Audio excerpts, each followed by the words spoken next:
Hello everyone, I'm back again with another video. In today's video, we're going to be building this website mainly using the CSS Grid system and Flexbox. So if you really want to master Flexbox and Grid system, this is a video for you. And also this website is also animated, so if you really want to learn animation as well, this video is for you as well. So when I refresh this page, as you can see, it animates. So these animations are done only using CSS. So this is a really good lesson for you if you really want to learn animation and the grid system as well. Okay, so this home page is also quite responsive. When I decrease the width, the image disappears at a certain width. Even the navigation items disappears at a certain width. So now we are left with only the cart and the hamburger menu and the logo. Okay, so the website is quite responsive. Alright, so below that we have the featured courses section. So we have a nice card system here. So these card systems, the card system is done using the grid system and Flexbox. So this is heavily on grid and Flexbox. Okay, so when I inspect this, so these cards are also responsive. Okay, so these cards, we didn't use the media queries to make them responsive. The way we've implemented the grid system make them responsive automatically without us writing any media queries. Okay, so I'm going to show you how to do that in this video. It's a useful way to implement the grid system. It will save you a lot of time instead of doing the media queries for the different screen sizes. Okay, yeah. After these cards, we have the recommendation section, which is also responsive. I'll scroll down at a certain width. We are going to have 2 rows instead of 1. Okay, as you can see, we have a row with a picture and a row with text. So instead of having 2, now we have instead of having 1 row, now we have 2 rows. Okay, so yeah, after the recommendations, we have the upcoming bootcamps, which is also responsive.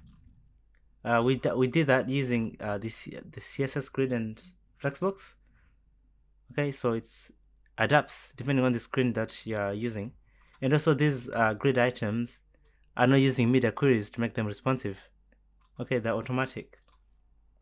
After that, we have the block section, which is also responsive. I'm not going to show you the responsiveness, but they're going to be responsive as well.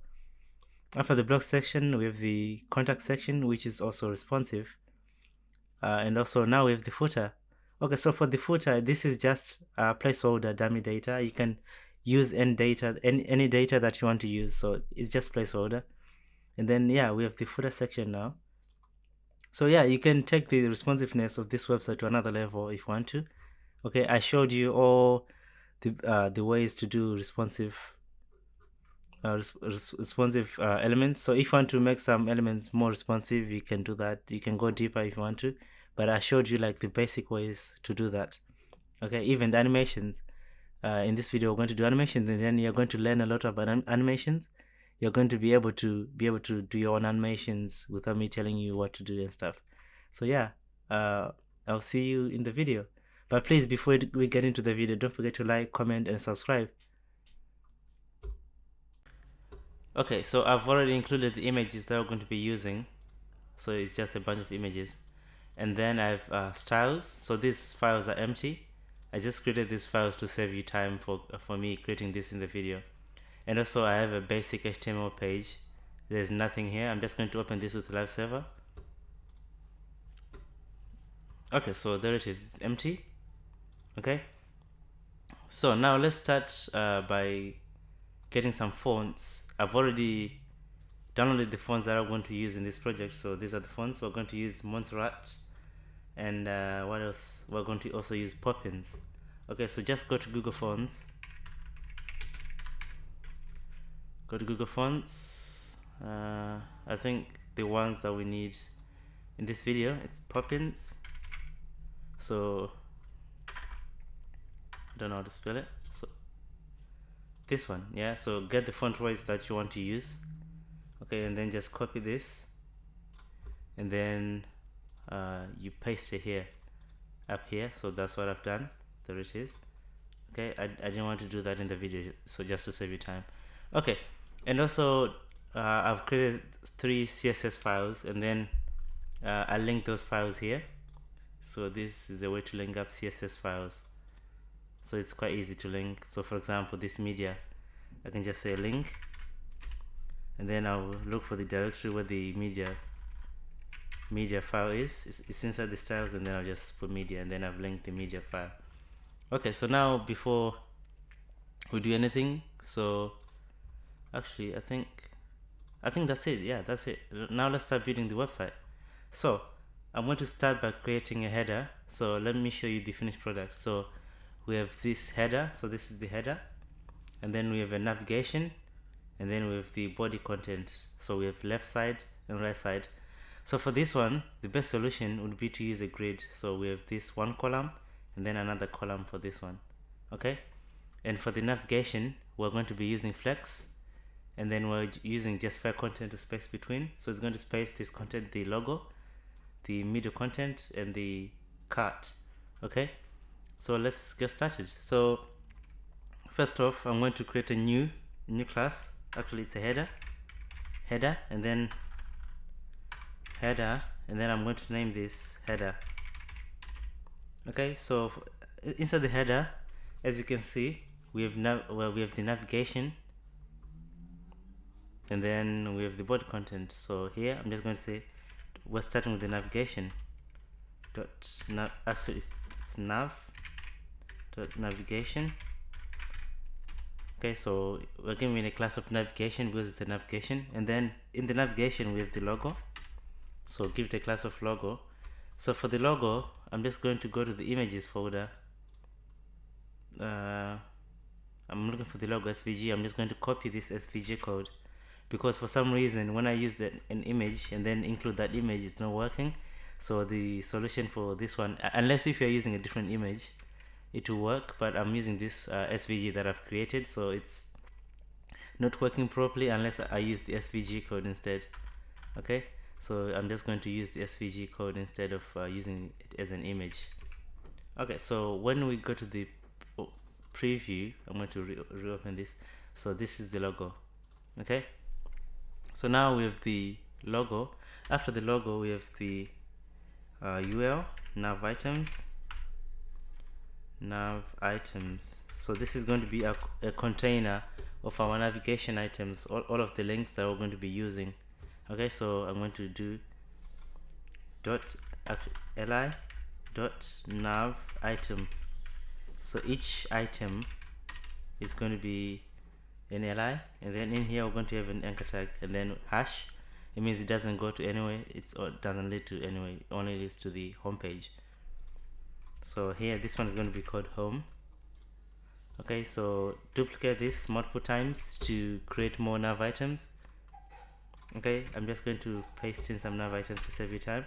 Okay, so these are the nav items that you need to create. You can actually use your own nav items if you want to do separate text here. You can do whatever text you want.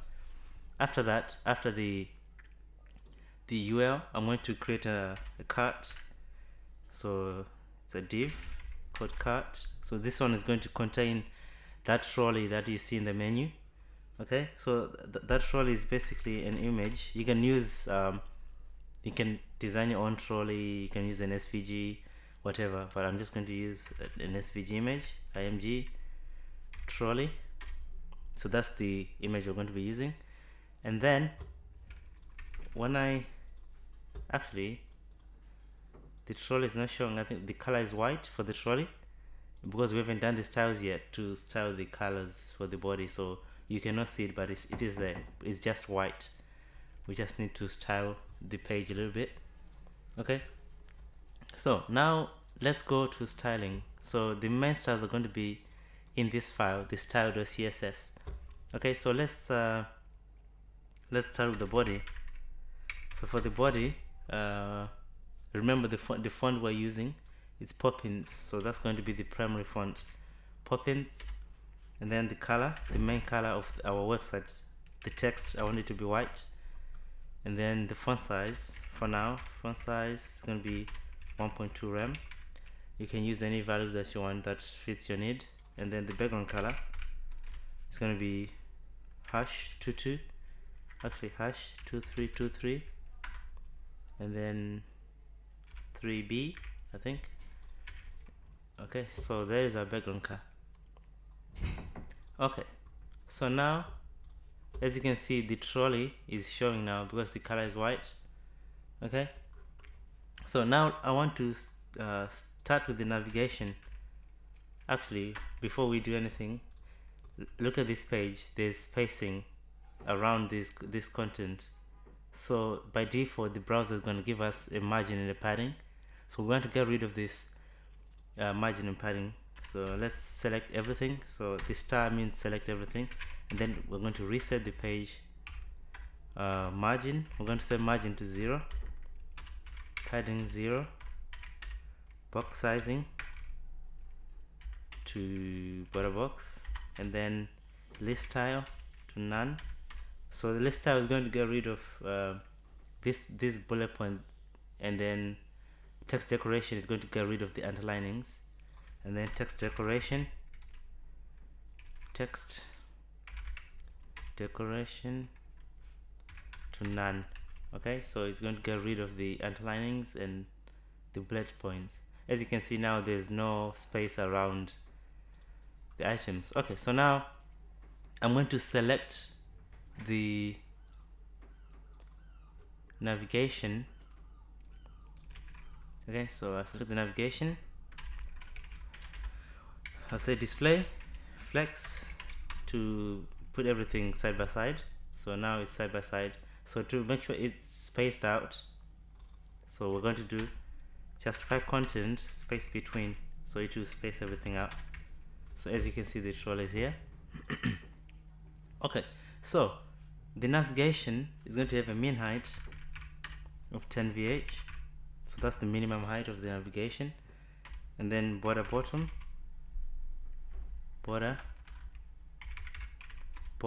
is going to be 1 pixel solid. So we're going to have a literal line at the bottom of the navigation. So that's the border bottom, and then that's the color of the border. So as you can see, there is our nice border. Okay, and also we're going to give it a padding. Padding is going to be 0 top and bottom, and then 15 rem left and right.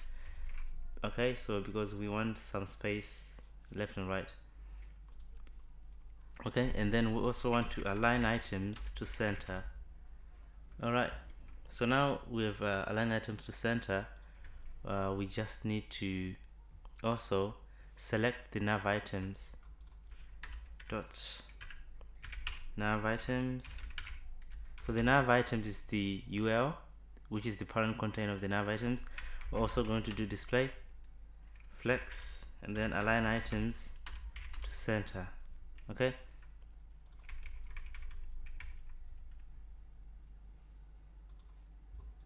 oh, seems like something's wrong. Nav items, wrong spelling, so make sure you have correct spelling. So as you can see now, it's in a flex display. Okay, so now we need to give this navigation a background color, a different background color. So for this one, I've just pasted in the color that I'm going to use. So this is the color. So the navigation and the body, they have different background colors now. Okay, so below the nav items, I'm just going to say nav item. So the nav item, I'm going to give it a margin because I want to space out the nav items. So top and bottom is going to be 0, 1 rem left and right, so it's going to space out like this. Okay, so here below the body, I'm just going to select all of the anchor tags inside this website. I want them to have a color of white, color white, and then font size, font family and font size, just put to inherit. Font size inherit. Okay, so it's going to inherit whatever is in the body. So as you can see, now it looks nicer. Okay, and also I'm going to target H1, whatever headings we're going to be using. I'm going to change the font size to 4M, and then for the paragraph, we're going to change the line height. So line height, we're going to put that to 2.1 rem. Okay, 2.1 RAM. Okay, so now we've changed the paragraph. So now nav items, we just need to navigation. Okay, so since this is the header, let's give it a minimum height actually. So the header is going to have a min height dot header min height. So the min height is going to be 100 VH. Okay, for the entire header. So the minimum height is going to be 100 VH. So 100 VH is the entire viewport of the website. Okay, so that's what it means, 100 VH viewport height. Okay, so now I'm going to target the logo. So for the logo, this is the container. I want the container of the logo to have 50 pixels of the width because it's too big at the moment. And then this logo, I'm going to target the SVG inside the logo. Remember, we did the SVG as our logo. So the width is going to be 100% to fill in the 50 pixels width. So as you can see, the logo is nice and small. Okay, so now I'm also going to target the cart and then the image inside the cart. Okay, so the image is going to have a width of 100% as well, and the parent, which is the cart, is going to have a width of 50 pixels, and then position of relative. You see why I'm giving this position of relative, because as you can see in the finished product, we have this number here. It says how many items in the cart. So this number is positioned to absolute. It means we can position it wherever we want across this website, but its parent container must have a position of relative. So wherever you want to position this number, make sure its parent have position of relative. So in this case, the parent is the cart container. So I want to position this item within this cart container. So that's why we're setting position to relative, because we want to position absolute this cart number here. Okay, so now I'm going to go down here. I'm going to say actually I haven't created that cart number. So inside cart, I'm going to say dot number, just creating a new class number, and then I'll give it a number. Let's say 4 or 5. It's up to you what you decide to put as a value you want for the cart. Okay, so in this case, I'm just only doing 4, okay, or 6, whatever value that you want. Okay, so now I'm just going to say dot number. So for the number, the position is going to be absolute, because actually let me show you what it looks like before I position absolute. Okay, so there it is. So there's our number. It is inside the container, but it's not where we want it to be. We want it to be here, somewhere here. Okay, so that's why we want to position this wherever we want with the position absolute value. Okay, so instead of relative, change to absolute. Okay, so position absolute. So I'm going to say right 0. I want it to be at 0 at the right. So if I do right 0, it's going to be here at the right. It's not going to leave any space at the right side. So if I save, it's going to be at the right side. Okay, so it's right 0, and then top 0. It's going to be at the top, sitting at the top, and then background color. So for the background color, I'm just going to paste in a bright color. You can use any color that you want. Okay, background color. Border radius is going to be 50%. So border radius 50% means I want it to be rounded. I want the background color to be rounded. Look, it's now rounded nicely. Actually, it's not rounded nicely. It's rounded, but it's not equal. It's not like a perfect circle. So to make sure it's a perfect circle, we need to give the width and the height the same value. Width. So in this case, the width, I'm going to give it a height of 20 pixels, same as the height. So to make sure it's rounded perfectly, height, Okay, so and also I'm going to change the font size to make it a little bit smaller. So in this case I'm going to use 10 pixels, and then I'm going to do display flex. I want it to be centered nicely. Align items to center, and then justify content center. So it's going to be nicely centered. So as you can see, it's nicely centered inside the circle. Okay, so yeah, that's pretty much about the navigation for now. Let's go down to the header content. We need to create a new div down here. So the new div is going to be the header content, which is going to be responsible for the main content of our website. Okay, so I'm going to say after the navigation dot header content. Okay, so header content. So the header content is going to have a left and a right side. So the left side is going to contain all of the text, and then the right side is going to contain the image. I'm going to say left.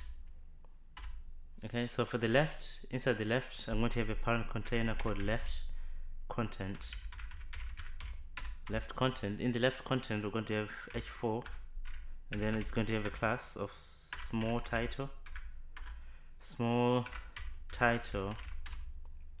and then I'm just going to paste in some text, small title. So h4 small title, and then we're going to have an h1. I'll just paste in the text as well. You can put any text you want, and then we're going to have a paragraph with some text. So just put a paragraph with random text, and then we're going to have another paragraph. So p.name, and then you can put any name. Okay, universal, I don't know, universal, I think that's correct. Okay, so now I'm going to do an anchor tag with a class of btn.btn, and then main.btn.main btn. Okay, so this is going to be our main button. So this button is going to be called discover more. Okay, so that's it for the left side, and then we go to the right side. So for the right side, there isn't going to be much stuff here. It's just an image, img, and then we're going to do img, and then hero. That's the name of the image we're going to be using. So it's, I think it's the PNG version. Okay, so as you can see, we have everything, but everything's messed up, very messed up. So let's go to the styles and style everything to make it look nicer. Okay, so after the number, I'm just going to say dot header content. So for the header content, I'm going to give a min height. So min height for the header content is going to be, I'm going to say somewhere like 90 VH or something. 90 VH. Okay, and then the width is going to be 100%. Width 100%. Okay, so we have header content, and then after header content, oops. Okay, so in here in the header content, I'm still going to give a padding.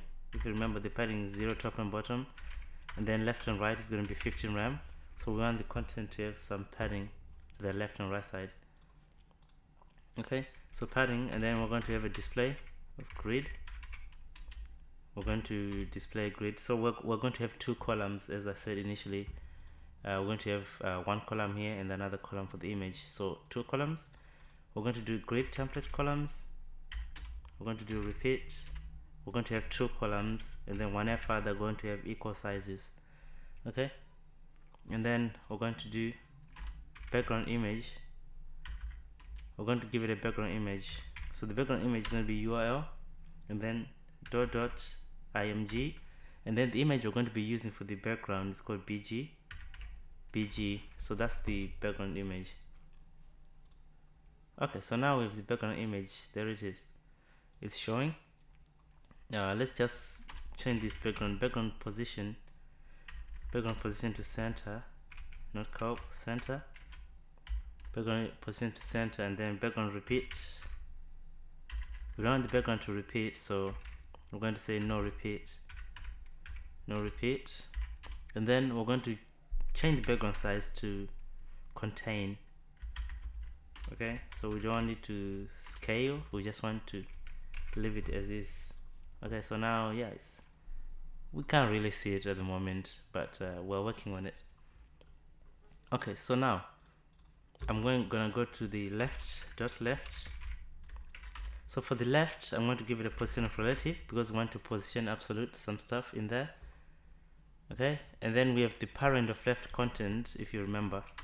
So left content, we're just going to say position absolute, left 0, left 0.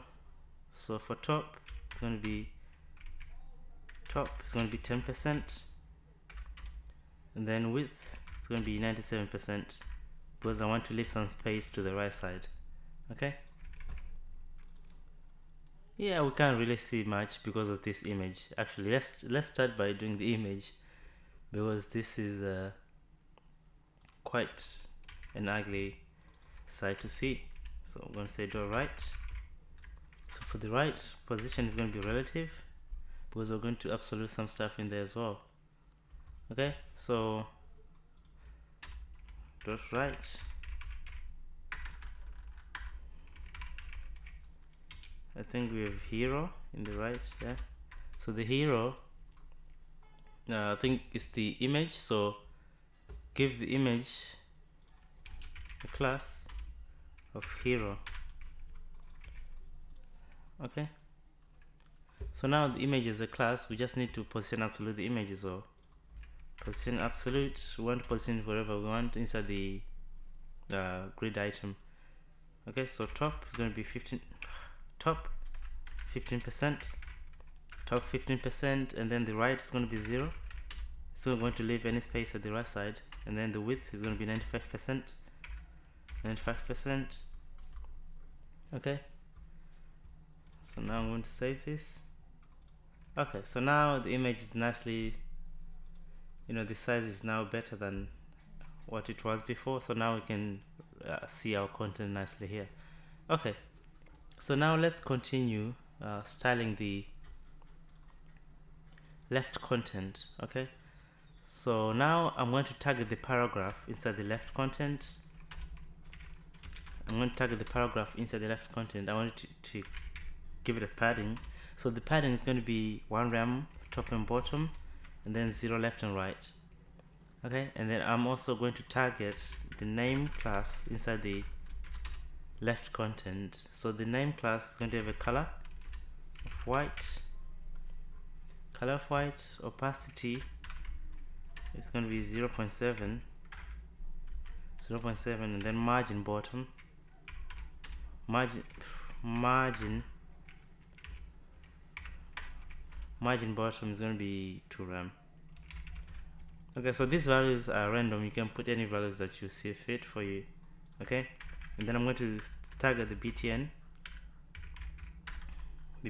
which is the main button, if you remember. So the padding top and bottom is going to be 0.8 rem, and then 1 rem left and right. So after the padding, we're going to do text transform. Text transform is going to be uppercase, we want everything to be in uppercase, and then font size going to be inherit, and then font family inherit. Actually, I think I've done that already, we don't need to do this in here. Okay, so the color is going to be inherit as well, so you can put white if you want, you can put any color you want actually. So display is going to be inline block, yep. Okay, so the text align is going to be center, and then the border radius is going to be 6 pixels. We want it to be slightly rounded on the corners. Border radius is going to be 6 pixels, and then finally the font weight, we want it to be 500, we want it to be more thicker. Okay, so there it is, nice. Okay, so now in this case I want to put a background color to the button, so it has a class of dot main. Actually, I think it's btn main btn, yeah, main btn. So just put a background color there, and then voila, there it is. Okay, so now it looks pretty much the same with our preview. Okay, so now what's missing is just the animations. So we're going to do the animations at the end. Okay, so just stick with the video, and then we're going to do the animations later. Okay, so now we're just going to go to the next section, which is the featured courses, and I'm going to take a break for now, and then I'll be back.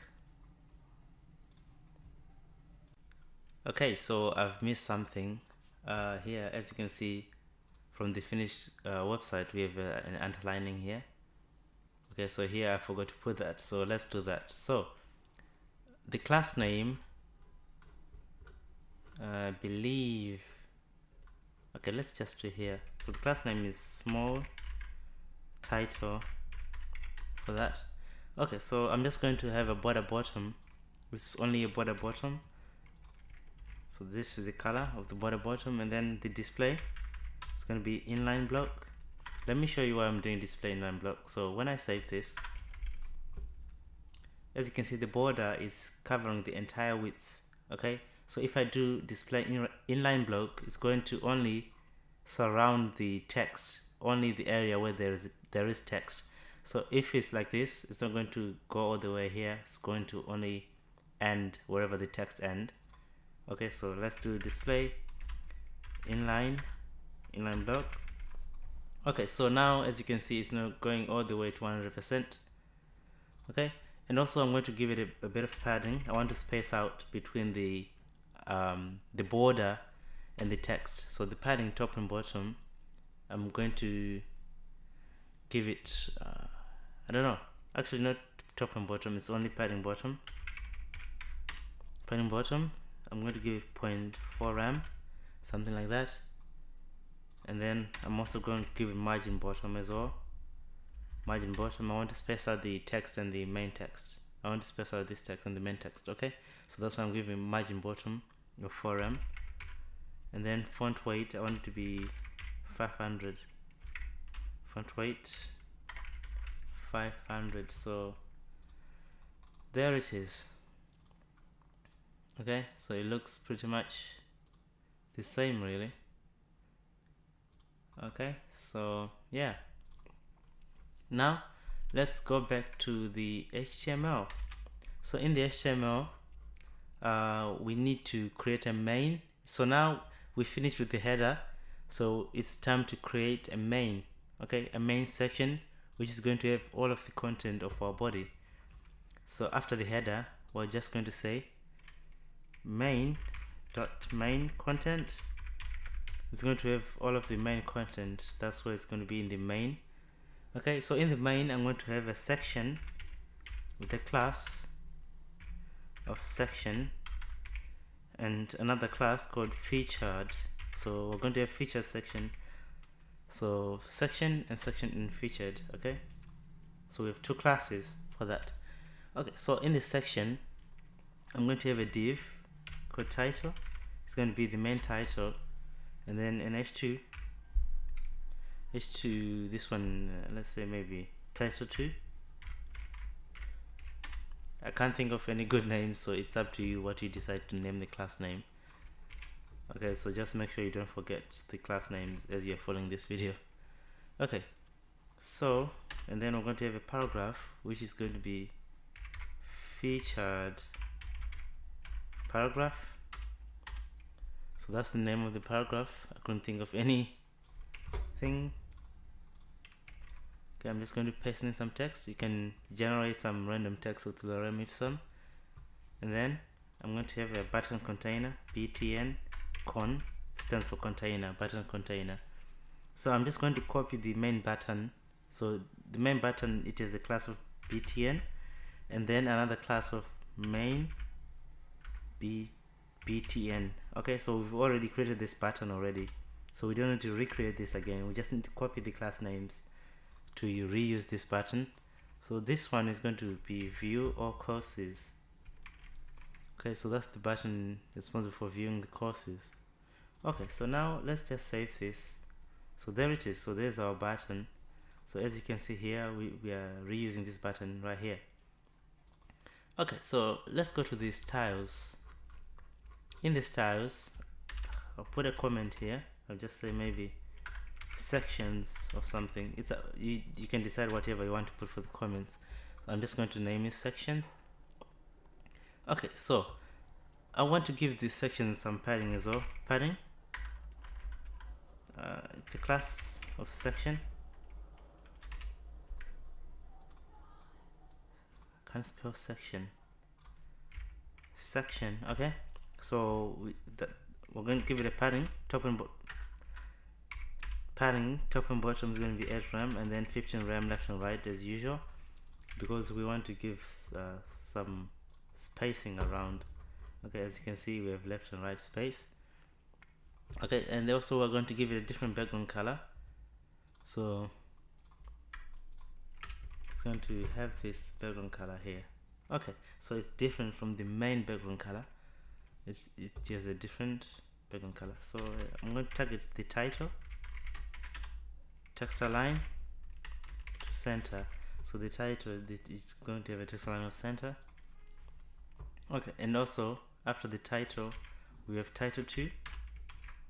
If you remember the classes we gave it, title 2. Okay, so for the title 2 is going to have a position of relative, because we want to position absolute something, so that's why we're giving it position of relative. Padding bottom. So padding bottom is going to be 1.5 RAM. Display. It's going to be inline block. So you know what that means, I've explained already. And then we're going to have a font size. So for the font size, you can give it 2.5 RAM to make it a little bit bigger. Okay, so when I save this, as you can see here, we have an underlining here. So to make this underlining, it's just a before pseudo element. So we're going to target title 2, and then we're going to give it a pseudo element of before.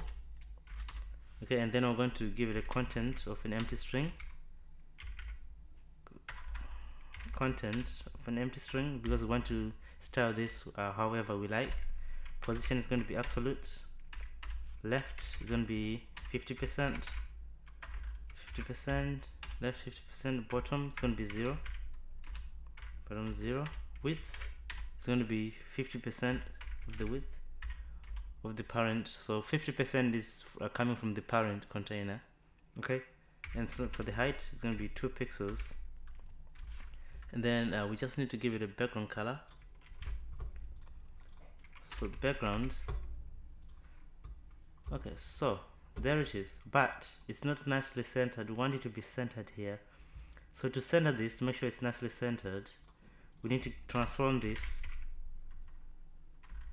Transform, and then we're going to translate this. We're going to move it on the x-axis, which is going to be minus 50% to bring it back minus 50%, and then it's going to be nicely centered in the middle. Okay, so I'm also going to start styling the featured paragraph we did. Featured paragraph is going to have margin 0 auto. So margin 0 auto basically means to center something. Okay, it's going to center this. Whatever we're using margin 0 auto is going to be centered. So if I do width 60%, it's going to center that whatever this. Okay, so the width is 60%, it's going to center this. Okay, without margin 0 auto, it's going to be at the left side instead of being centered. So margin 0 auto is going to center. Okay, and also we're going to text align to center. Okay, so and then we're going to also do padding top and bottom is going to be 3 RAM, 0 left and right. And then we're going to also target the btn container, the button container. Text align is going to be center, because we want to center the button like so, like this. As you can see, it's nicely centered now. Okay, so now after the button is to make these cards, it's a bit of a challenge, to make these cards. So here it's a combination of the grid system and then the Flexbox. Okay, so it's a combination of both grid and Flexbox. Okay, so back in the HTML, that's where we need to start making the cards. So in HTML, we're going to, I think I'll comment this. So to make a comment in HTML is different from CSS. So it's like this. So in here, I'm going to say cards. Okay, so for the cards, I'm going to create a div. It's called card container, which stands for card container, and then I'm going to have a card, each individual card in here, card with a class of card. Okay, so in the card, we're going to have a few containers as well. So we have the image container. It's going to have an image. So for the image, it's going to have image course1 JPEG, and then in the image you're going to have a price tag. So span.price, it has a class of price. So in here you can put any price that you want. It's up to you what you decide to put. Okay, so after the image we have the card body. So card body, make sure you put it it's a class name. It's a div with a class of card body. Okay, so in here we have a paragraph with a card small title. So S title, card small title. So you can think of any name that sounds good for you, but I couldn't think of any so other than card small title. Okay, so we're also going to have an H5 with a class name of card title. Okay, I'm just going to paste in a random title. I can say maybe how to create unique. You can say unique designs. It's up to you what you decide to name this title. Okay, so after the title we're going to have a description section.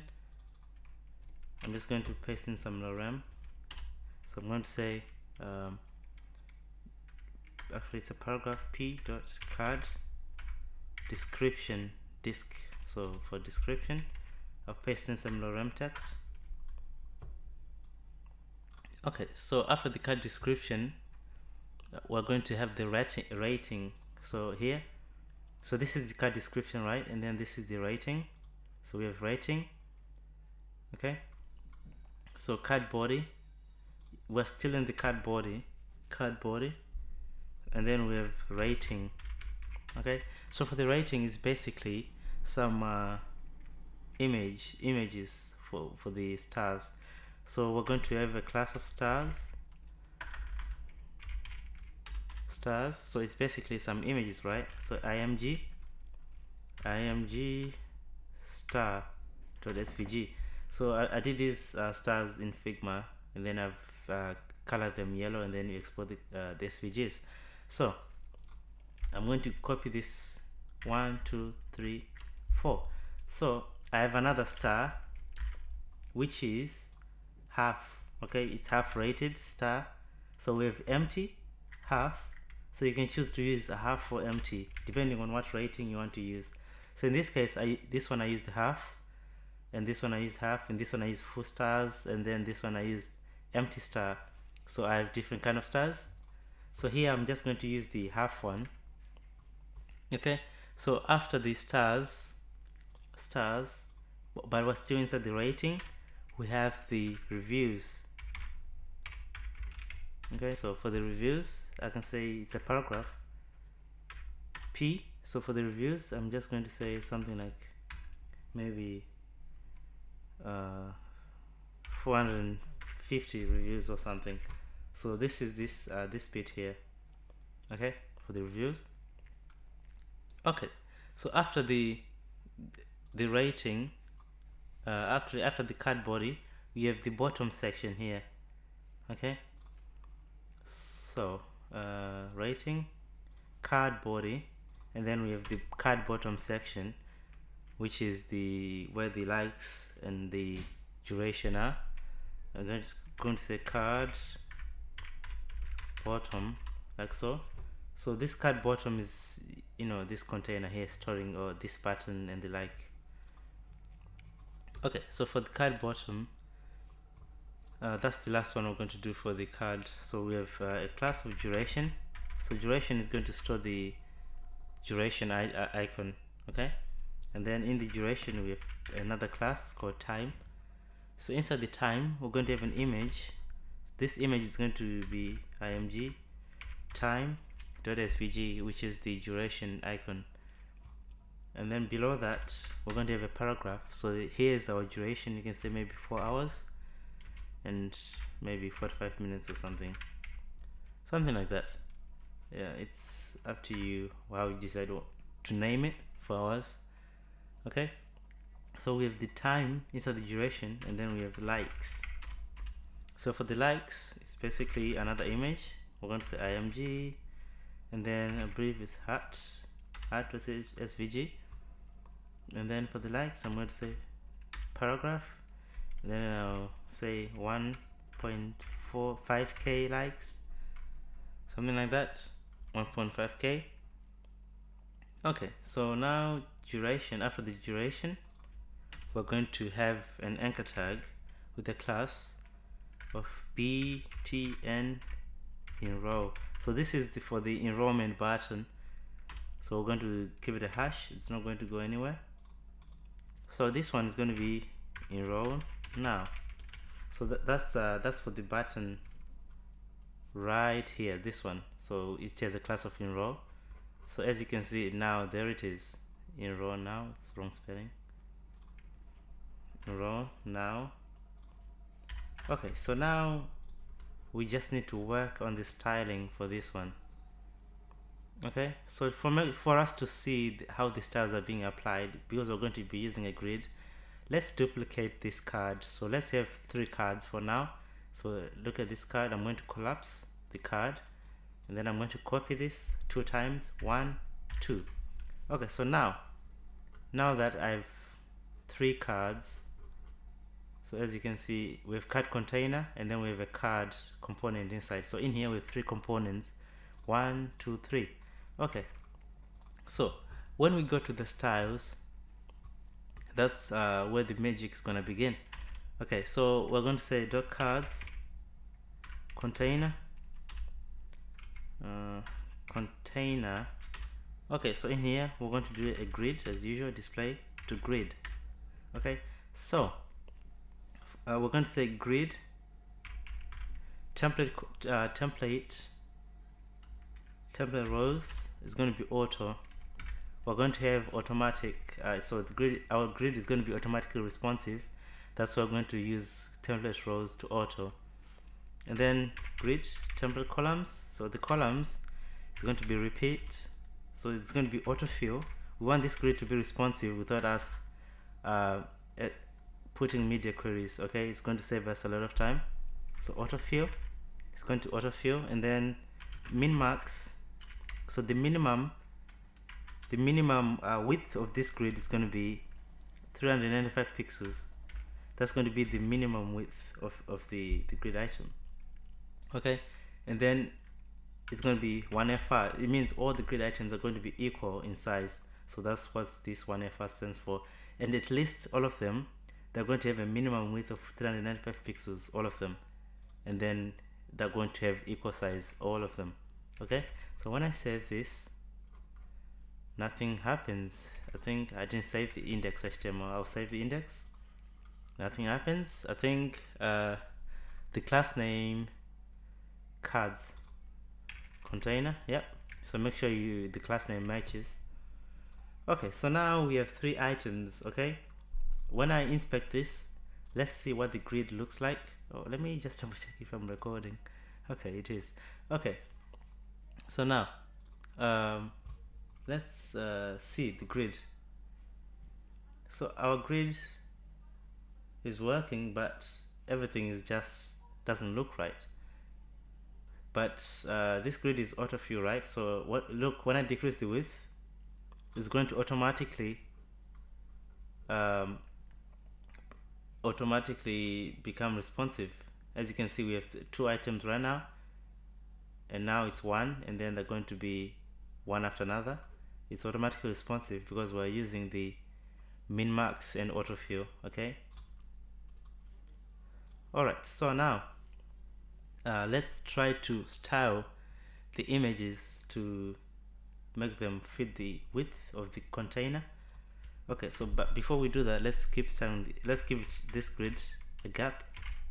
Grid gap is going to be 3 rem, and then width is going to be 100%, and then we're going to give it a margin bottom. So margin bottom is going to be 4 rem. Okay, so now I'm going to style the individual card. So for the card, it's going to have a background color of #ff. Okay, so it's a white color, and then I'm going to give it a color of this one, and then border radius is going to be 20 pixels. Border radius 20 pixels, and then I'm going to give a box shadow. So for the box shadow, 5 pixels on the x-axis, 5 pixels on the x-axis, 20 pixels on the y, 5 pixels on the x, right, and then 20 pixels on the y, and then 22 pixels for the blur, and then RGBA for the color. So we're going to be using 0, 0. So 0, 0, 0, it means it's black. Okay, so the alpha is the opacity. So the opacity for this one I'm going to make is 0.5. Okay, so and then we're also going to do a transition. We're going to say 0.4 seconds, ease in and ease out. So it's going to transition nicely. Okay, so it doesn't look really nice because we haven't started the images yet. Okay, so for the images, actually we need to say dot image. The position is going to be relative for the image. That's the parent content of the image, and the price tag. Okay, I'm going to say dot image, and then I'm going to tag the image inside. So the image inside is going to have a width of 100%, and then height of a fixed height of 300 pixels, and the border top left radius is going to be 20 pixels, and then we're going to do the same for the top right radius. It's going to be 20 pixels as well. Okay, so border top right radius, and then we're going to give it an object fit to cover. We don't want the image to stretch, we want the image to fit nicely. Okay, so now let's save to see what we got. Yeah, everything is looking pretty good so far. Okay, so we want to do a hover as well, card, and then hover. When we hover the card, what we want to happen? Okay, so when we hover, we're just going to change the box shadow. Okay, so this box shadow, we're just going to change the opacity of the box shadow. So in this case, actually, I'm going to start this one with, I think, 10 pixels, and then this one 15, and then this one I'll do 6, 3, and then this one I'll just replace this one. Actually, yeah, so this one is going to be 22 pixels when I hover.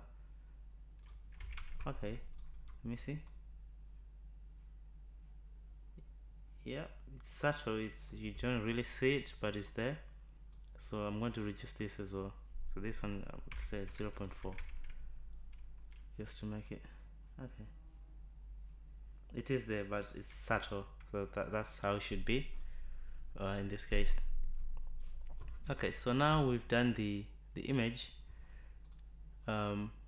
So card container, well, let's give it, we have margin bottom, actually we're going to give it a margin top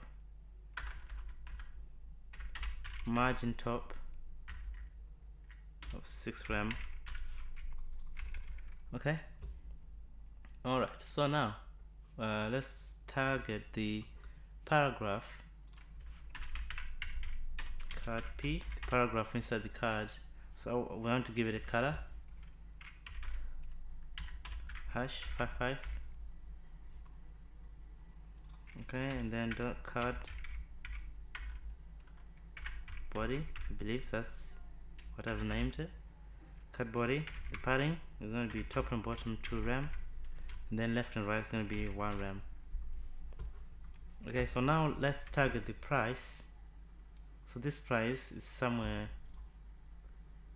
here. Okay, as you can see here. So we've done the position relative of the parent of the card, so now we just need to position absolute the price. Position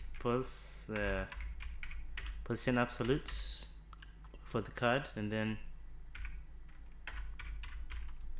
bottom 0, left 3%, and then we're just going to give it a background color and a color of white, background color and then color of white, and then font weight, it's going to be 600,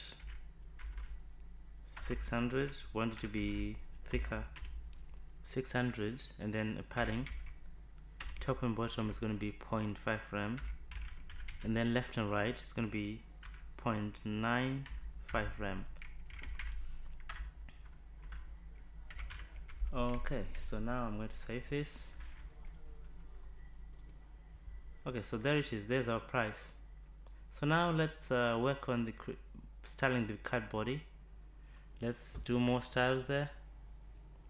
Okay, so now let's target the card small title. If you remember the title we did, so text transform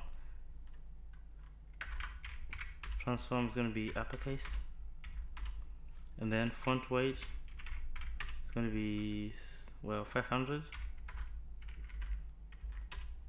Okay, so the color is going to be hash 777. Font size is going to be 1.1 rem. Okay, and then we have the card title. Okay, so for the, what am I doing? My spellings. Card title. Okay, so for the card title, we're going to do padding bottom. It's going to be 1 rem. And then font size. Font size is going to be 1.4 rem. Okay, let's see what we have. Okay, there it is. So look, it's coming up nicely. Okay, so we have the writing section now. Writing, we're going to have display, flex, and then we're going to align items to center. Center, align item to center, and then we're going to have a padding. I'm getting too excited. Padding is going to be 1.5 rem. 1.5 rem. Left and right is going to be 0. And then we're going to get the stars. So for the stars, it's going to have a display of flex as well. We want it to be side by side, so that's why we're using flex. And then after that, we're going to target the images within the stars. Okay, stars class. So the images, it's going to have a width of fixed width of 25 pixels. Okay, so let's save. That's where we got. Okay, so there it is. So now we've reduced the size of the icons, so now they're like 25 pixels. Let's work on the bottom section. Okay, actually I need to do the reviews as well. The reviews paragraph. I'm tagging the paragraph, so it's going to have a color of #77 and the padding left of 1 rem. Okay, so let's do card bottom. bottom. So that's the bottom area of the card. So it's going to have a border top of 1 pixel, solid, and then the color is going to be #CCC. So that small line here at the top. Okay, so we have a nice border, and then we are going to have a display flex, and then we're going to do justify content to space between. Okay, so now we've justify content space between, and then we're also going to do duration. If you remember the duration class, we're going to have a display flex, and then the padding is going to be 1.5 RAM, and then 0.8 RAM. Okay, so now let's see what we got. Okay, so there they are, the icons. They're quite big as well. We're still styling this, so don't worry, we'll fix it. Okay, so what I'm going to do now is let me open one of these cards. I'm going to target the duration. Okay, I'm going to target this time here, and also I'm going to target the likes. Okay, so these likes and the time are inside the duration parent container. Duration time, and then duration likes.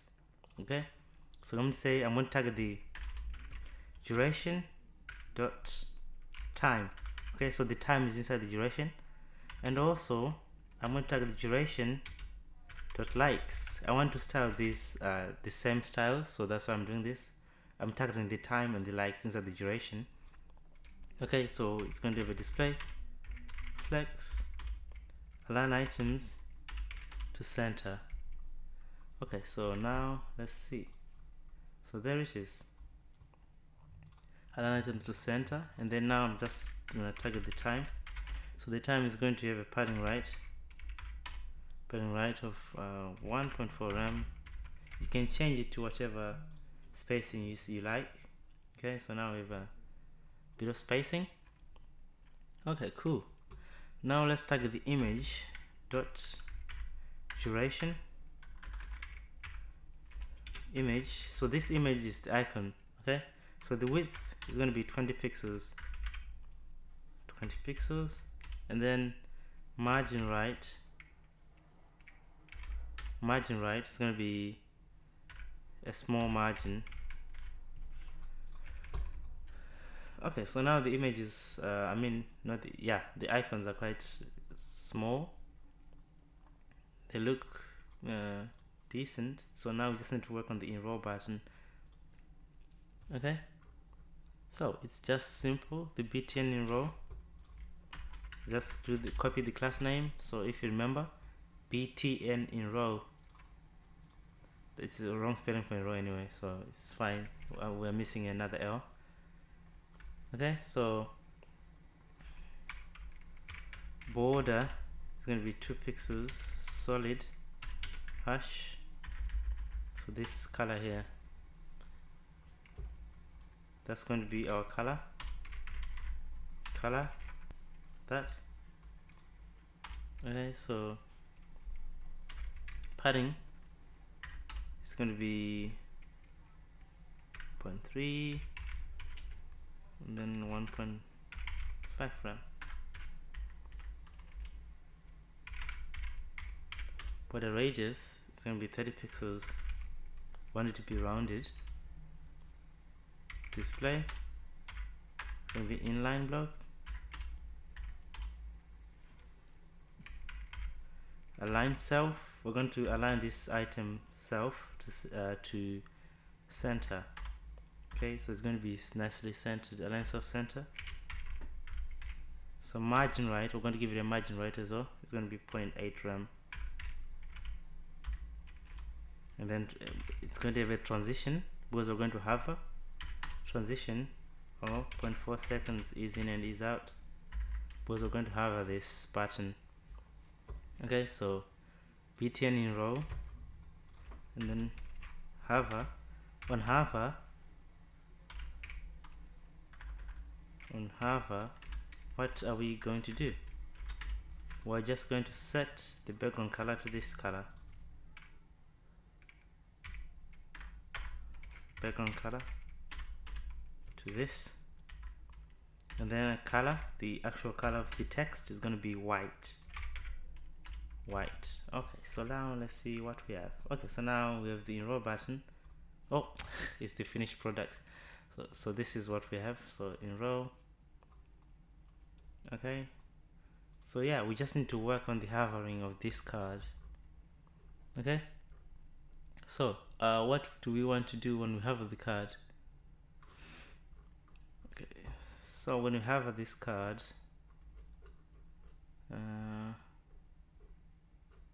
card, where is it? Okay, I'll do it up here. Card hover. So when we hover this card, I want to transform to, and then translate on the y-axis. I want to go -9 pixels upwards.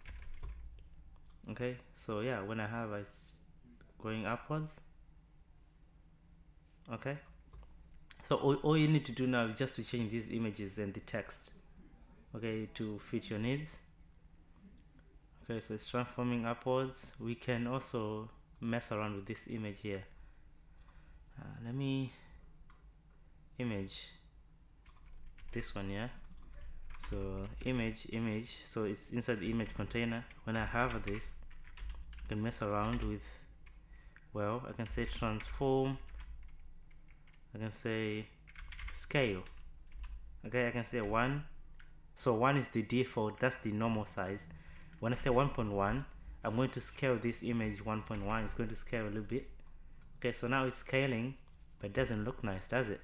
So I'm going to do transition, not transform, transition 0.4 seconds, ease in and ease out. Okay, so now it's transitioning nicely, but it's overlapping the parent container.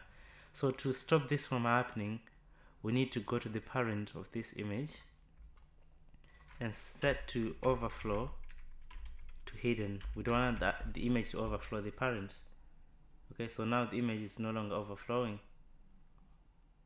It seems like we have another issue because of the border radius. So the image is also overflowing the border radius of our parent container.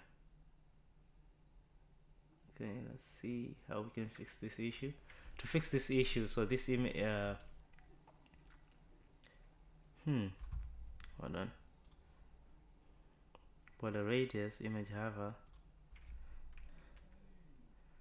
So you see this image, right? It has a border radius, but the border radius is going out of the frame. Okay, so we can increase the border radius. So when we hover, we can say border radius, let's say 30 pixels. Let's increase this to see what happens. It doesn't work. Let me inspect this. Image, oops. Okay, so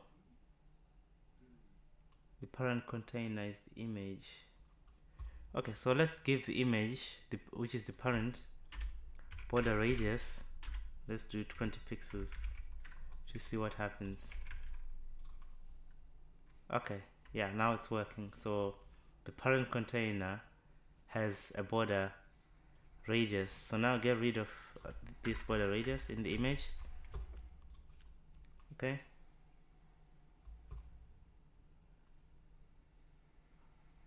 it seems like we have a border radius on the image as well.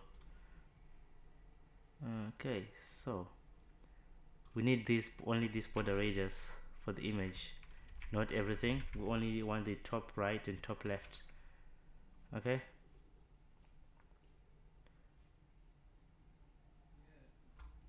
I mean, you can choose to keep this hover effect, but I don't like it, to be honest. I'm just going to remove this. So if you want it, I'll just comment it out. Actually, you can keep it, it's up to you, but I don't like it. I just want the transform. Okay, So now let's go back to the HTML and CSS. We just need to copy these cards multiple times. So now we have 3. We need to do 3 more. 1, 2, 3. Okay, so now we should have 8 cards. Now we just need to change the title and the prices, or whatever text you want to change. It's up to you. I think I'm going to do that now. I'm not going to change everything, to be honest. Let's go for the second one. 2. Say 29.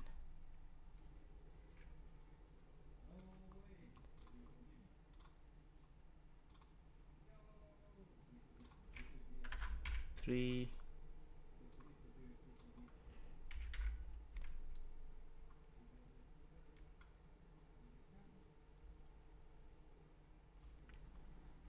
And also I'll say 3K reviews, and then this one is half. I'm going to put another star to make it 5 stars. Okay, the duration, you can change this to 1 hour, 20 minutes, 1.9K.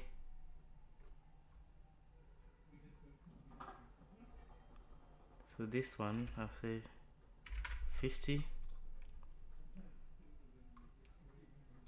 and then the stars I'll say star empty, star empty,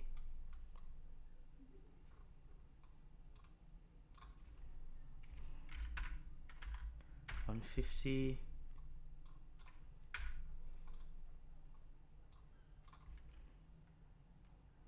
900,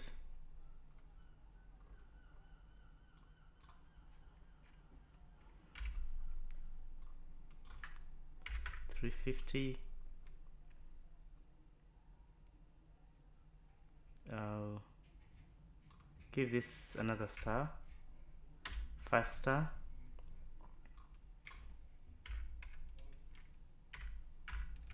$5.7K, and then this one's going to be 4 hours. Okay,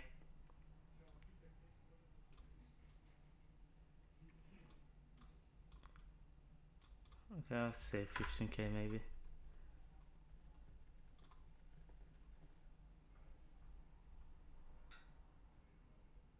Okay, I think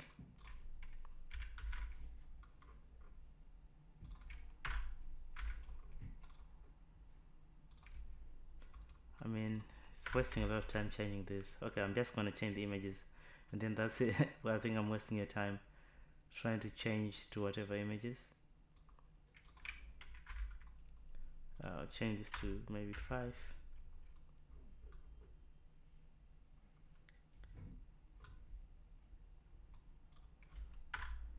4.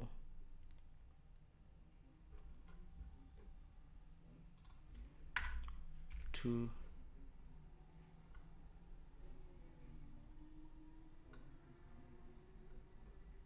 Okay, I'm just gonna save this. Alright, yeah, I'm not gonna waste your time trying to change the variables of whatever text or whatever elements that you like on this page. Okay, so the rest is up to you. I'm just going to collapse all of these cards so we can have nice code that looks nice. Okay, so now we're done with the card section. Our next section is going to be this section here. Okay, so this one is going to be, I'm pretty sure it's going to be quicker than the rest. Okay, so yeah, I'm going to take a break for now, and then I'll be back with another video for this section. Welcome back. So now let's work on this section right here. So I'll go back to this. I'm going to create a new section. So this section is going to be called section dot section we're still going to use the section class that we've declared at the beginning of this video. So section, and then this section is going to be bootcamp section. I believe that's what I've named it. Actually, it's not the bootcamp section. Let me double check what this section is. Recommended. You know what? I'm just going to name this section 2. I can't think of a name to call this section. Okay, so this is section 2. And then it's going to have a left section. And then it's going to have a right section as well. Right. Okay. So it is left and right section. If you remember, we've declared left and right before in a different section. We're going to find out how to style them differently. Okay, so we have left and right. So for the right section, it's going to contain the text. Okay, so for the right, I'm just going to copy all of this. Okay, I'll copy this.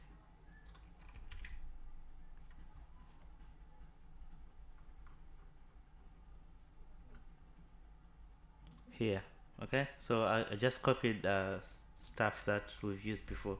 I'm just going to put them in a parent container to let's say right content. So that's the container. Right content. I'll just paste the title we've used before. Okay, so that's the right content for now. We just need to, when we go back, as you can see, we have the content. Actually, I think if we use this section, so if we use this section class name, when I save this, as you can see, we have a padding around everywhere. We don't want that padding, and also we have a different background, the same background as the previous one. We don't want that. That's why we're not using section in this section, because we don't want to use the styles inside the section. We want to use unique styles. Okay, so we want to use different background color. That's why we're not using that section. Okay, so if we don't want to affect the left class, this one, with the other left we had before, I don't want to affect the other one. I'm going to target the section 2.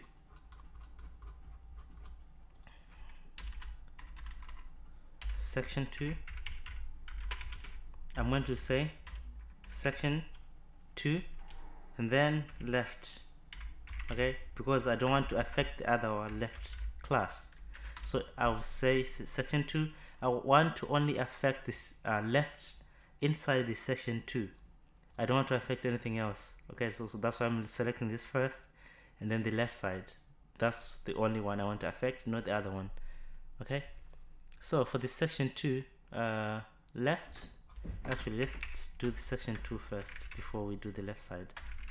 Section 2, we're going to do a display grid, and then we're going to do grid template columns. We're going to have 2 columns for this one, so repeat 2 1fr. So these 2 columns are going to have equal space. So as you can see here, we have this first column with the image, and then a second column with the text. Okay, so that's why we're using 2 columns. Okay, so it's going to have a mean height of 300 pixels, and then width is going to be 100%, width of 100%. Okay, so now for the section left, it's going to have an image, right?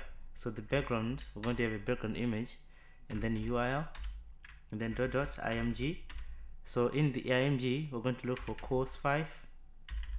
So that's the image we're going to be using for this one. And then background position is going to be to center. Okay, center. And then we have background repeat. Background repeat is going to be no repeat. Okay, and then object fit. Okay, and then we're going to have background size. Actually, we don't need to use the object fit in this one.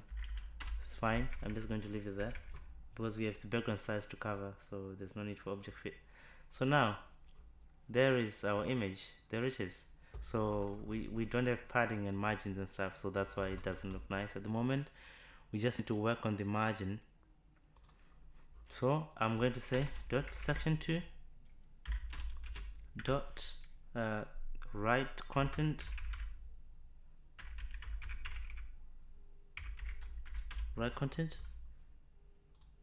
So I'm targeting this one, this container here inside the right. Okay, so section 2 right content, I'm targeting that container, the right content. Okay, so I'm going to give that a padding. It's going to be quite big, so 8 rem and 3 rem left and right. Okay, like that. So as you can see now, it's much bigger, but as you can see here, this one is at the left side. Okay, so the title is left, paragraph is left, even the button, but here it's centered because those were the styles we defined earlier. We've centered everything, so we want these styles to be different. So to make sure it's different, I'm going to say section 2 dot featured paragraph. So I'm only going to affect this featured paragraph. So if you remember, before we did the featured paragraph up there, up our styles, and then we set to align center, but I'm only affecting this section 2. I'm not affecting anything else. So I only affect this class name inside the section 2. I'm going to say text align to left. Okay, I don't want it to be centered anymore. I want it to be at the left side, and then I don't want to give it a margin. Margin is going to be 0. Okay, so it's not going to affect this paragraph here. It's only going to affect the paragraph within this area here, within the section 2. Okay, so the width is going to be 100%.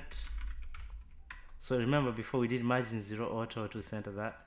So now it's putting margin to 0, and then we're going to reset everything to text align to center. And so for the button content as well, we need to do the same thing. We need to reset the position. Okay, so let me look for the btn container. So right content, btn con, section 2 dot btn con, text align to left. Okay, so it's like basically we're just resetting. Okay, we're just resetting the styles. So now the button is at the left side, so as you can see here, it's left. We're just resetting. And also we want to reset the title. So we want to reset the title.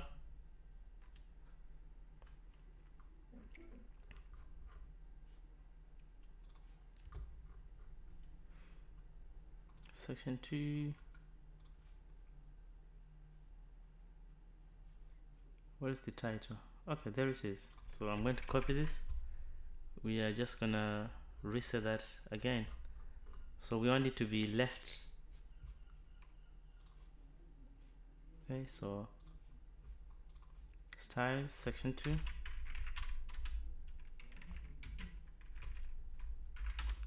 Text align to left. Okay, so it's being reset. Yeah, I think the padding doesn't look right. And also the text, I'll copy this text so we can have more text here. And then I'm just going to replace this. Oops. I'll cut. I think it is the, yeah. So now, okay, so now we have more text. The title is resetted. I'm just going to copy the title as well here. I'm going to copy the title, and then I'll paste it here. Okay, so now we have the long title. Oops, there it is. But this pseudo element is not at the correct position.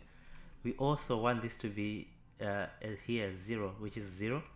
So to select that, it's actually the title 2. So we're going to do section 2, title 2, and then the before pseudo element. So like this, section 2 dot title 2, and then we're targeting the before, I believe. Before, we're going to do left, it's going to be 0, so we want the left to be 0. So now it is 0, but there's something going on here. Do you remember we did a transform and translate minus 50% for the x-axis? So we want to set that to 0 to a default position.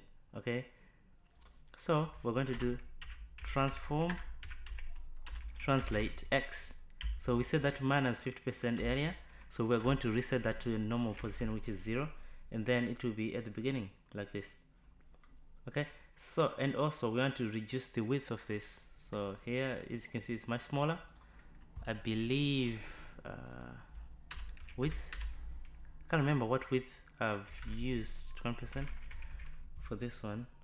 I think, yeah, 20% is fine. So with 20%, okay, that's looking fine. Yeah, I'm pretty sure that's it for this section. If there is anything we need to do for this section, we can always come back and do it. Now we just need to go to the other section, which is upcoming free bootcamps. Okay, so in the HTML we just need to comment this out. I'm just say bootcamps, something like that. Okay, so in the HTML I'm going to create another section. Section is going to use this section, and then this one is going to be bootcamp section. Okay, I'm just going to do the same thing. Just copy this title here and the button. Oops, copy, and then you paste, because we're reusing this title here. So this one is going to be a different title. This one is going to be bootcamp. Okay, just change the title. You can change this paragraph to whatever you want. It's up to you, but I'm not going to bother wasting your time doing that. Okay, so this one is going to have a different background color as well. Okay, so for the bootcamps, we just need to give it a different background color. But before we do that, let's do the markup first. Let's do the HTML. So in here, I'm just going to say bootcamps, class name bootcamps. Okay, and then we're going to have a bootcamp component in here. Dot bootcamp component. Okay, and then we're going to have another class inside here, inside the bootcamp. So this one is going to be bootcamp. So bootcamp content. So inside the bootcamp content we have h5. I'm just going to say web dev bootcamp. Okay, and then I'm just going to do a lorem paragraph. Just put some random text, and then after that we're going to have a dot btn in row. If you remember, we did this button before, so we're just copying the class name. We want to inherit those styles, so this one is going to be learn more. Okay, so now I'm just going to save this for now. So we have a bootcamp component. Okay, so now let's go to the styles. So for the styles, I'm going to say dot bootcamp section, a background color. So for the background color, it's going to be hash f6 I believe, and then a color. So the color for the text, I don't want it to be white, I want it to be different. So this is the color for the text in this section, in this case. And also I'm just going to target the anchor tag, and then I'm going to give it a color of white. Okay, and then I'm going to say bootcamp section, and then I'm going to target title 2, which is the main title, and then the h5. I'm going to give it a different color as well, which is slightly darker. I'll give it like this, so that's the dark color. And then I'm going to say bootcamp, so the bootcamp content, the h5. I'm going to target the h5 for the bootcamp content, and then I'm going to give it a font size of 1.5 rem. I want it to be a little bit bigger. And then I'm going to copy this, so we have a paragraph. We're targeting the paragraph inside the bootcamp p, so that's paragraph. And then I'm going to give it a padding. Padding top and bottom is going to be 1 rem, and then left and right is going to be 0.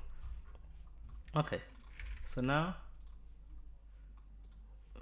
there is our bootcamp. There it is. So I'm just going to, so we have a bootcamp component. I'm going to copy this component 2 more times, so we have 3 components. 1, 2. Okay, so we're going to have 3 components for that. Okay, so I'm going to use a grid again to display this in a nice grid. Okay, so display bootcamp, display is going to be grid, display grid, and then we're going to give it a padding. Top and bottom is going to be 4 rem, left and right is going to be 0, and then read template columns is going to be repeat. How many columns? So it's going to be autofill, so want to be responsive by default, so min-max 395 pixels, so that's the minimum width, and then 1 fr for the size. Okay, so if you remember the grid gap we did 3 rem, so let's keep the consistency. Okay, so 3 rem. So now we should have a grid. It seems to be not showing because I didn't save the HTML. Okay, still it's not showing. Let's see why. There's something wrong with it's bootcamps. Oops, bootcamps, not bootcamp. Okay, so now we have 3 items side by side. Okay, so the bootcamps, we've done the grid, so now we just need to do the individual bootcamp. So for the individual bootcamp, I am going to give a background color of white and a border of this color is close to white color, so here just reduce the opacity a little bit as well, so it's going to have a nice border around it. Okay, so I'm just going to do border radius to 10 pixels, border radius 10 pixels, and the transition as usual we're going to use 0.4 seconds, ease in and ease out. So that's the transition we've been using all over. And then the box shadow is just 00 black and 0.1 opacity, so 00 stands for black. And also when we hover, we want to do the translation that we've done before. So when we hover the bootcamp, we've done the translation before. So here, so it's -9 pixels, it's gonna go up. Okay, and then I'm also going to copy this box shadow, and then I'm going to paste. I'm just going to increase this from the y-axis from 2 pixels to 10 pixels. So I want it to be, the shadow to be, you know, so when I see the shadow is getting bigger. Okay, so that's what I want to happen, 10 pixels. And then I'm just going to increase also the X value here. I'm just going to say maybe 3 pixels just to make it a little bit bigger. Okay, so that's what we want to happen on hover. And then the background color, we're just going to put a green color, and then the color is going to be white. Okay, so when I hover, the color changes to white, and then the background changes to green. Okay, so we have the B content, the bootcamp content we're going to do padding. Top and bottom is going to be 2 rem, left and right is going to be 1.5 rem. Okay, so we want padding around it, so now we have a nice padding around. Okay, so we are also going to target b content, the button for enrolling dot btn enroll. So I'm going to target that. I'm going to change the color because right now it's white, we cannot see it, so I'm going to change that to something that we can see. Okay, so and also on hover I'm going to change the color to white. So on hover the color is going to be white. Okay, so now the color goes to white. Okay, so you can decide to change this color here for the title if you want to a different color. Okay, you can even put it to this color here. Let's see if we can do that. So what did I set? I think this is the color here. Let's say hash. Let's try this one to see if it looks better. Yeah, it's up to you how you decide to to use this title. I'm just going to leave it like this, so it's up to you what you decide to give the colors. Okay, so yeah, I think I'm just going to keep these colors, or you can leave them to black, but I think it's better to keep it this. So sometimes you can use white and sometimes you can use this color here. It's up to you what you decide to do. Okay, I think this one looks much better than the black one. The rest is up to you what you decide to do, if you decide to change the title color.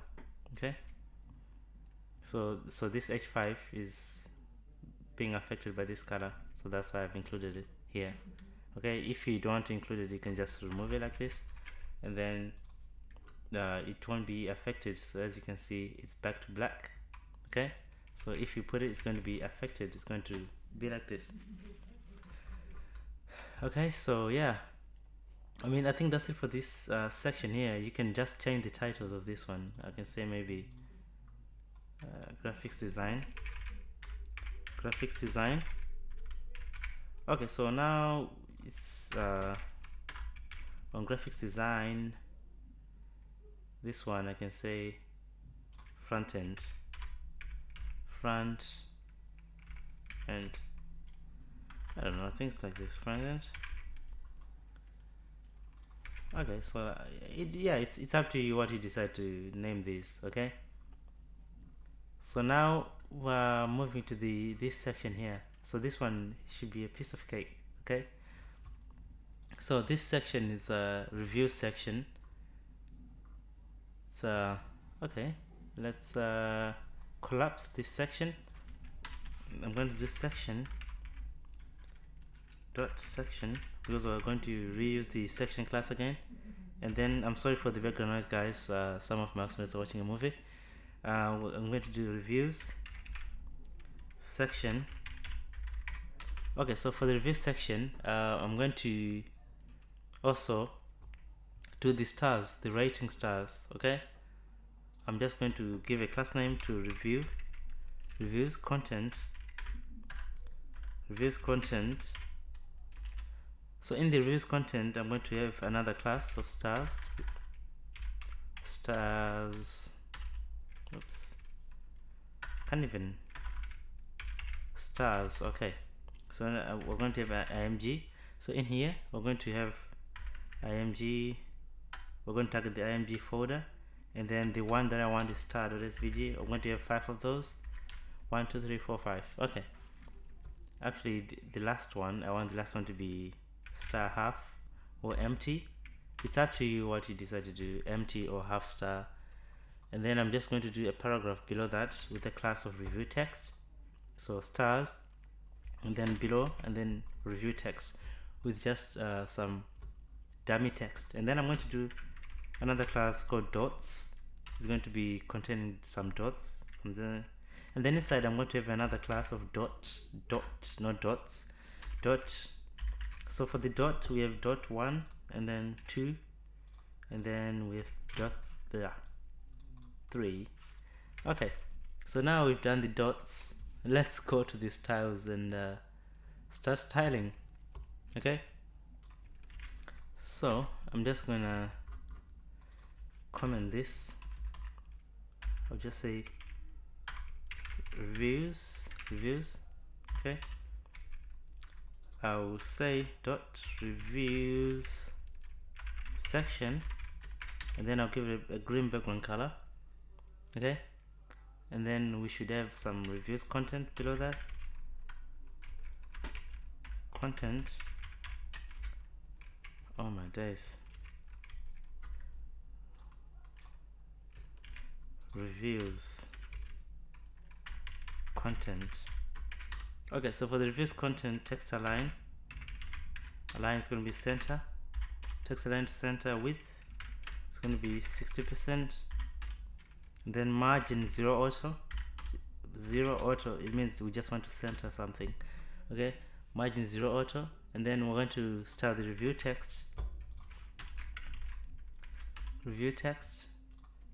So for the review text, we're just going to have a padding top and bottom. It's going to be 2 rem, 0 left and right, and then font size is going to be 1.4 rem. Okay, so now the font size is done. We're just going to do the review name with just dot review name with a subtle white color. Okay, just reduce the color here. Okay, so there it is. Oh, so one of the images is not working. Let me see what's going on. Oh, okay, so make sure you put a quote at the end. So there it is. So now it's showing. Let's continue styling. So now I'm just going to target the reviews content, and then I'm going to target the stars. Okay, so dot reviews content stars, I'm going to target that, and then I'm going to say display to flex, and then I'm going to do justify content. So for the justify content, I want to center this, so it should be nicely centered. As you can see, it's now centered. Okay, so and then I'm also going to target the review stars image. Okay, so for the image, I'm going to give it a width of 42 pixels because I want it to be slightly bigger than what it is right now. So there it is, they are now much bigger. Okay, so and I'm also going to target the dots. So for the dots, it's only I want to center the dots somewhere here. I'm going to say dots. So for the dots, I'm going to say display flex, and then justify content to center. Okay, so and I'm also going to target dot 2 and dot 3. I'm going to give them same styles, width of 1.5 rem, same as the height, because I want it to be rounded, so it should have equal width and height, and then border radius to 50%. That's why we're giving it width and height of the same size. Okay, so and then I'm just going to say give it a background color, and then I'm going to say margin top and bottom is going to be 2 rem, and then left and right is going to be 0.2 rem. Okay, I think name, we're missing a class here. We're missing the review name, so p dot review name, I believe that's what I've named it, and then lorem ipsum, and then this one is a student. This one is a student, so we should have a name here, right here. Okay, so we have those dots. So but I want this dot to have different opacity, these two dots. So this one is going to stay like this because it's active. Okay, so if the dots are not are inactive, they're going to have a different background color. Okay, so I'm going to change the dot 2 to a different opacity, so it's the same color, just reduce the opacity. Okay, or you can say opacity here and then give it a different opacity. It's up to you how you decide to do it. Okay, So now when I refresh, the opacity is down. I'm just going to copy this and change it to .3. I want to have a different opacity, same opacity for .3 as well. So now the opacity is quite low for .3. Okay. Yeah, I mean we can also give this paragraph a different font size. Okay, so I can say review text here. So now the review text is now much bigger. Okay, so now yeah, this section is done. So the next section is the blog section, and then I'm just gonna do this blog section and then I'll take a break. Okay, because I've been doing this video non-stop for now. It's been ages. Okay, so now we're just gonna go to the blog section.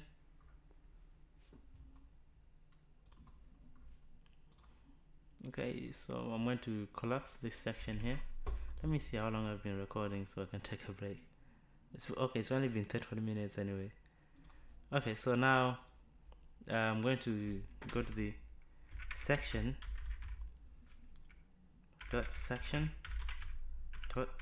blogs. Actually, yeah, blog section.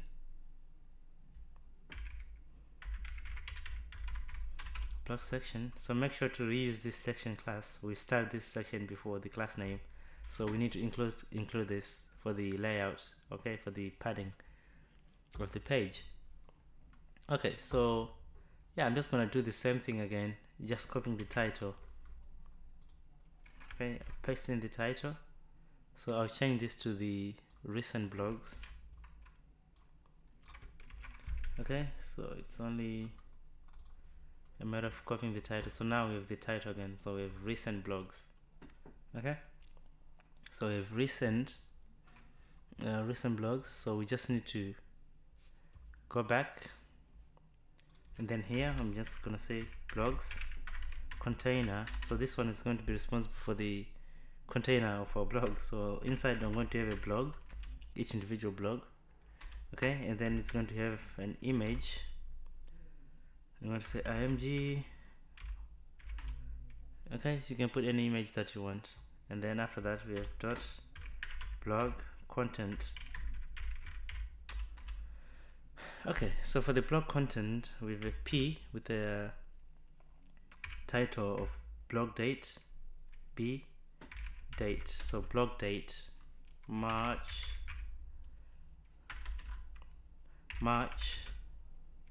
let's say 10th, and then 2021. Okay, so and then below that we're going to have an h4 below the paragraph, and then just an h4, and then with paragraph dot p dot name, I'm gonna say blog name, p name, blog name, I don't know, and then maybe you can give it any name, lorem ipsum, whoever created the blog. Okay, so yeah, let's go ahead and start the styling process. Okay, so I'm just gonna say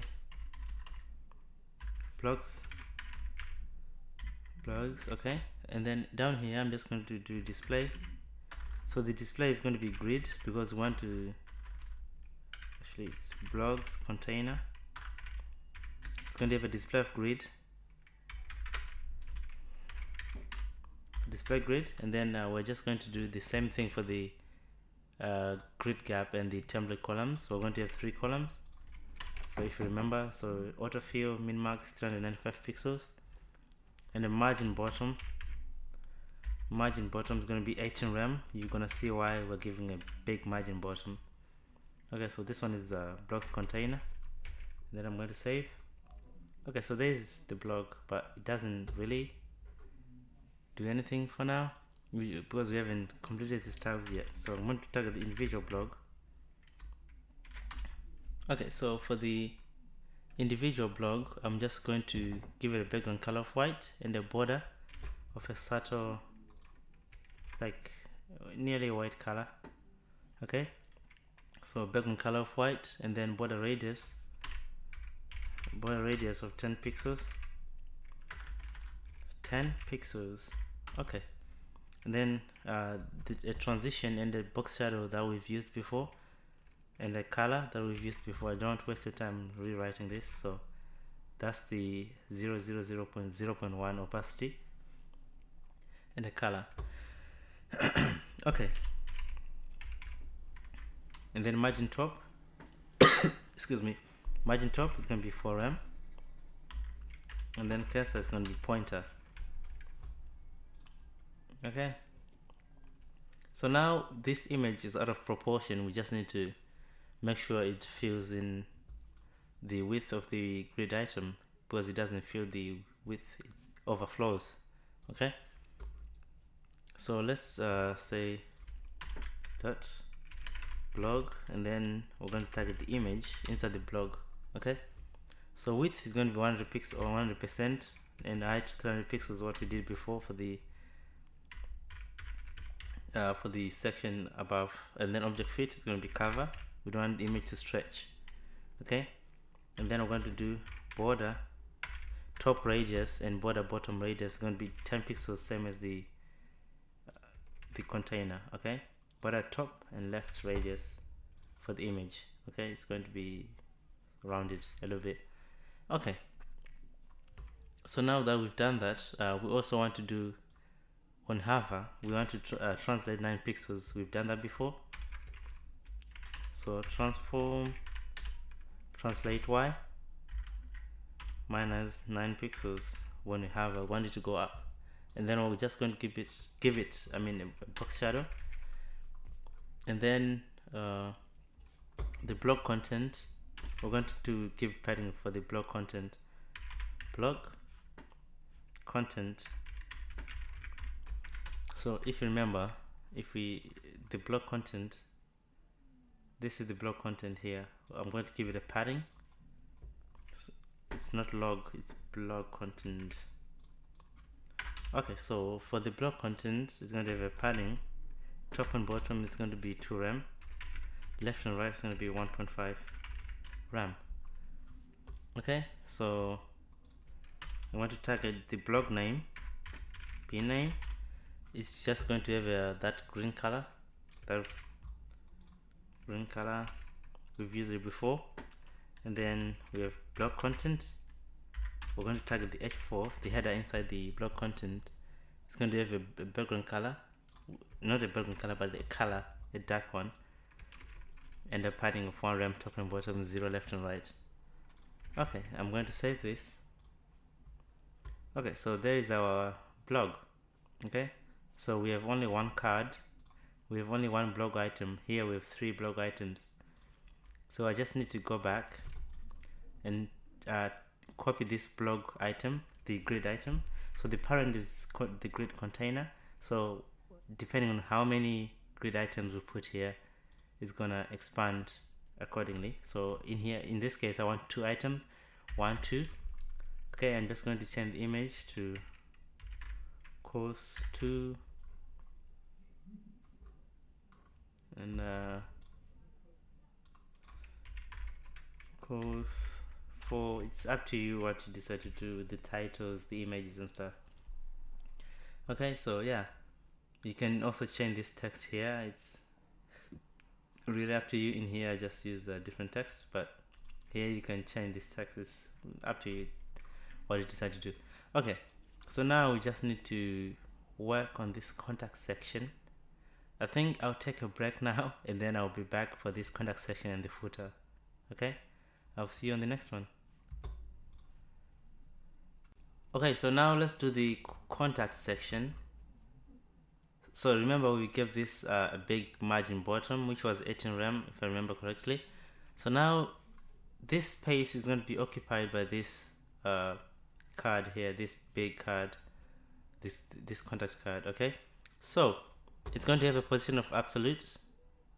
Let's go ahead and collapse this section here and create a new section. So this section is going to be the contact section. Okay, so we're going to do the same thing. Section dot section, remember that class name for our section, and then I'm going to do dot contact section. Okay, so let me just double check if I'm recording. Yep. Okay, so contact section. In the contact section, we're going to have dot contact tab. So that's the green contact thingy. We're going to move that around.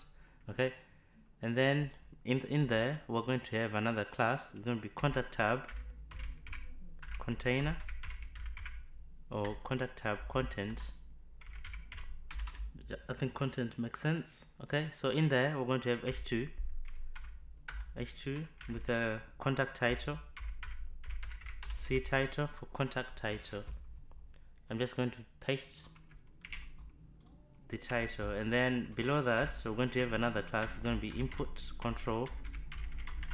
So the input control is going to be responsible for the input. Okay, so we're going to do input type text. You can change that to email, and then it's going to be required, so a user is required to enter this email. Okay, and then we have a placeholder. It's going to be email address. Okay, so we have email address, and below that we're going to have a button with a class of btn, and then dot btn submit, and then the name of the button is just submit. Okay, so that's the name of the button. So let's go ahead to the styles and style this. Okay, but before we do that, we just need to give the contact section a background color. I'll say comment this, I'll comment, and then this one's going to be contact, and then dot contact section is going to have this background color. Okay, so there is our contact section. Okay, so this contact section is going to be a position of relative, because we want to position absolute this green thingy. Okay, so it's the contact section is position of relative. We want to position this within this container. Okay, so the child that we want to position absolute is contact dot contact tab. That's the one we want to position absolute. Okay, and it has a background color of that green color we've been using before. Position absolute, and then text align to center. Border radius is going to be 10 pixels, and then left it's going to be 50%, and then transform and translate. I'm going to center this. Transform translate -50 -50. It's going to be nicely centered. Okay, and then width, you can set this to whatever width you want. So in this case I can say maybe 60%. And then box shadow, I'm just going to paste in the box shadow. Okay, so that's the box shadow. Okay, so there it is. Okay, so now we just need to style the tab content. We just need to give it padding. Okay, so padding, top and bottom is going to be 8 rem, and then left and right is going to be 0, because as you can see we have top and bottom 8 rem. Okay, alright, so that's it for the C, and then we're going to go C title, contact title, C title. So for the title, I'm going to give it a font size. The font size is going to be 3 rem, and then padding bottom is going to be 3 rem as well. So I wanted the font size to be bigger, and then the margin bottom to be bigger as well. Okay, you can increase this width to whatever to your liking. I can say maybe 65%. I think I'll leave it 65 for now. 65. Okay, so now we've done the title. Now let's target the input control. The input control, I'm sorry about the background noise. There's a lot happening in the background. Display flex, and then justify content is going to be space between, because we want to space around. Okay, so now I'm going to target the input inside the input control. Okay, so for the input, I'm going to give it a width of 30% of this input control. Okay, 30%, and then a padding top and bottom. Top and bottom is going to be 1 rem, and then 0.4 rem left and right, and then font family and font size is going to be inherit. Okay, and then the outline is going to be none, not 9, none. So we don't want the outline. And then border for oh, I'm so sorry about the background noise. I think there's a protest outside or something. Okay, so the border is 1 pixel solid, and then this dark color, and then border radius. The border radius is going to be 8 pixels, and then the background color is going to be that green color that we've been using before, so you should know what it looks like now. And then a margin right is going to be 0.9 rem. Okay, so that's for the input itself. Okay, so there's our input. Okay,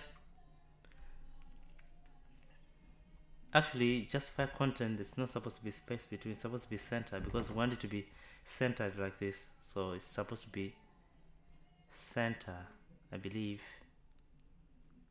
Justify content center.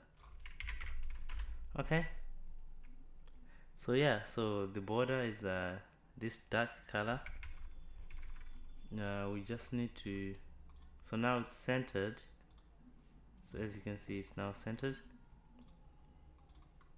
So now let's work on the button. Actually I want to change the color of the placeholder.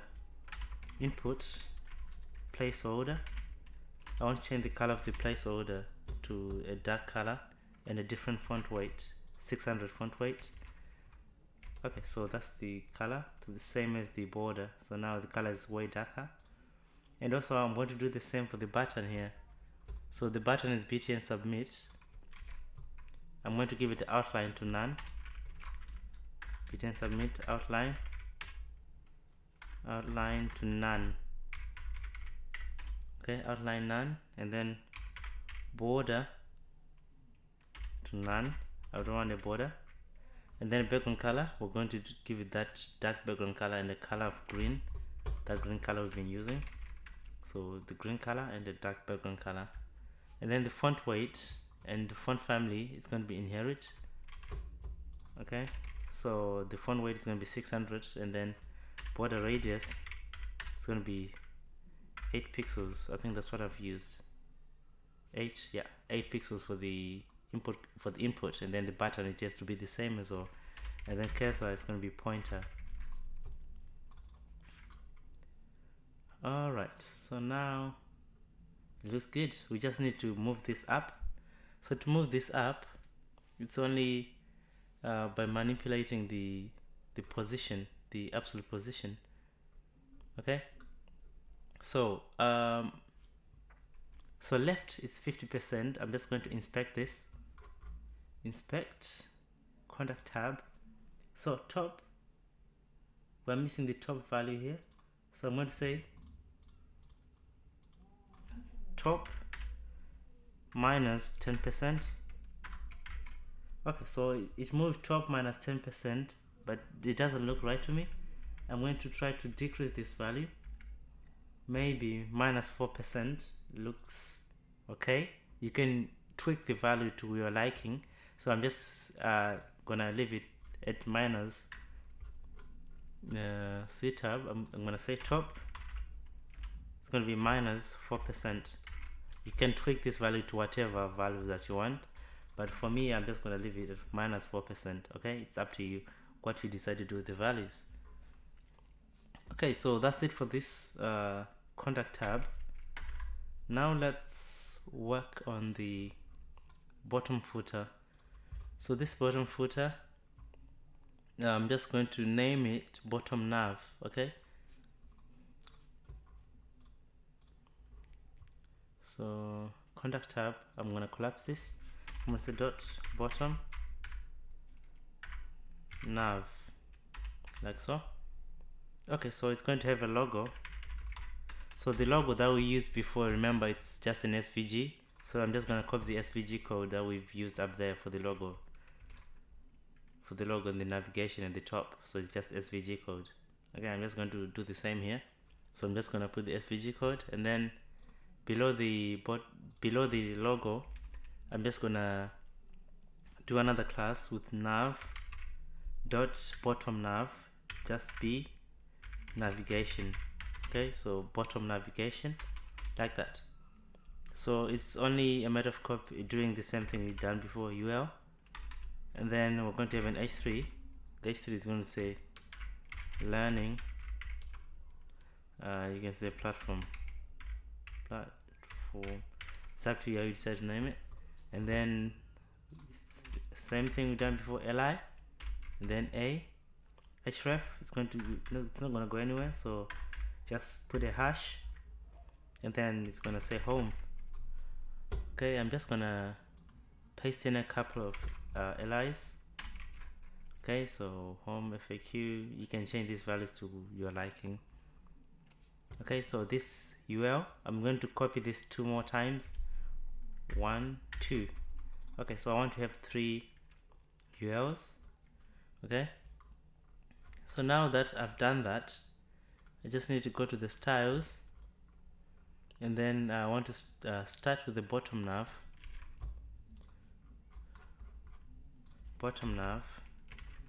Okay, so for the bottom nav, it's going to have a padding top of 10 rem. Okay, so we have a really large padding because we have that floating contact tab, so we want to give a spacing between that. So and then we have .b navigation. So the B navigation is going to have a display, flex, and then just file content, space between. Okay, so now when I save this, and then I'm also going to save the HTML, there it is. So it's spacing between the ULs. It's spacing between the ULs, as you can see. So just file content space between.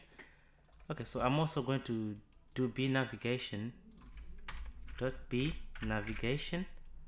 For the B navigation, I'm going to target the H3. So the H3 is going to have a padding bottom. So the padding bottom is going to be 2 rem. And then I'm also going to target the li. So the li, I want to give a bit of a margin for each individual li. So margin top and bottom is going to be 0.6 rem. Left and right is going to be 0. Okay, so there it is. So we have a bit of spacing between the elements. I'm just going to change the titles a little bit as well.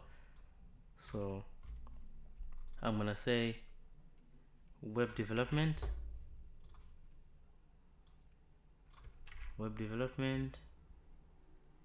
Let's say maybe mobile development. Okay, like that. We can say I don't know. You know what? I'm not going to change this, so it's up to you how to. You can change these links to whatever you want. I'm not going to change anything. I don't want to waste your time, changing silly links and stuff. It's up to you what you decide to do. I'm just gonna do a small footer for now. Small footer. So go to the index HTML after the main. We're just gonna do footer. So for the footer, I don't think we need to give it a class. It's not necessary because we're not going to do much in the footer. It's just a paragraph and some text. Okay, so we just go back to the CSS, and then I'm gonna style this footer. So for the footer, I'm gonna go down, and then just, it's only some paddings and stuff. So I'm gonna say footer. So for the footer, I'm gonna give it a different background color. Background dark color here, and then it's going to have a text align of center, and then after the text align, we're going to target the footer paragraph. Okay, so the paragraph is going to have a padding top and bottom. It's going to be 2 rem, and then left and right is going to be 0. Okay, so there it is. So now we have a nice padding. Our footer is nicely showing. Okay, so yeah, the website is complete. That's it for this video. I'll see you on the next one, where we're going to do the animations and some media queries. So we're going to do the homepage animations and media queries like this. So when I refresh this, as you can see, we have these animations. So this is pure CSS. Yeah, I'll see you on the next video. Well, we're going to do the animations and the media queries. Okay, so now it's time for some interesting stuff. Let's go to the animation CSS. So it's empty. I've already linked the animation. 1 second, I'll just collapse this section. Okay, so the animation is already, I'll collapse this as well.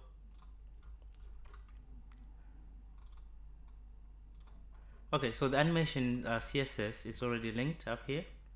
Okay, so now we just need to start doing the animations. So we're going to start in the header. So the first thing we're going to animate is the hero image. So it has a class of hero. I'm pretty sure that's what we've named it. Okay, yeah, that's the name of the class. So let's go to the animation CSS and then target hero. So to create an animation, I'm gonna comment this. I'm gonna say hero animation.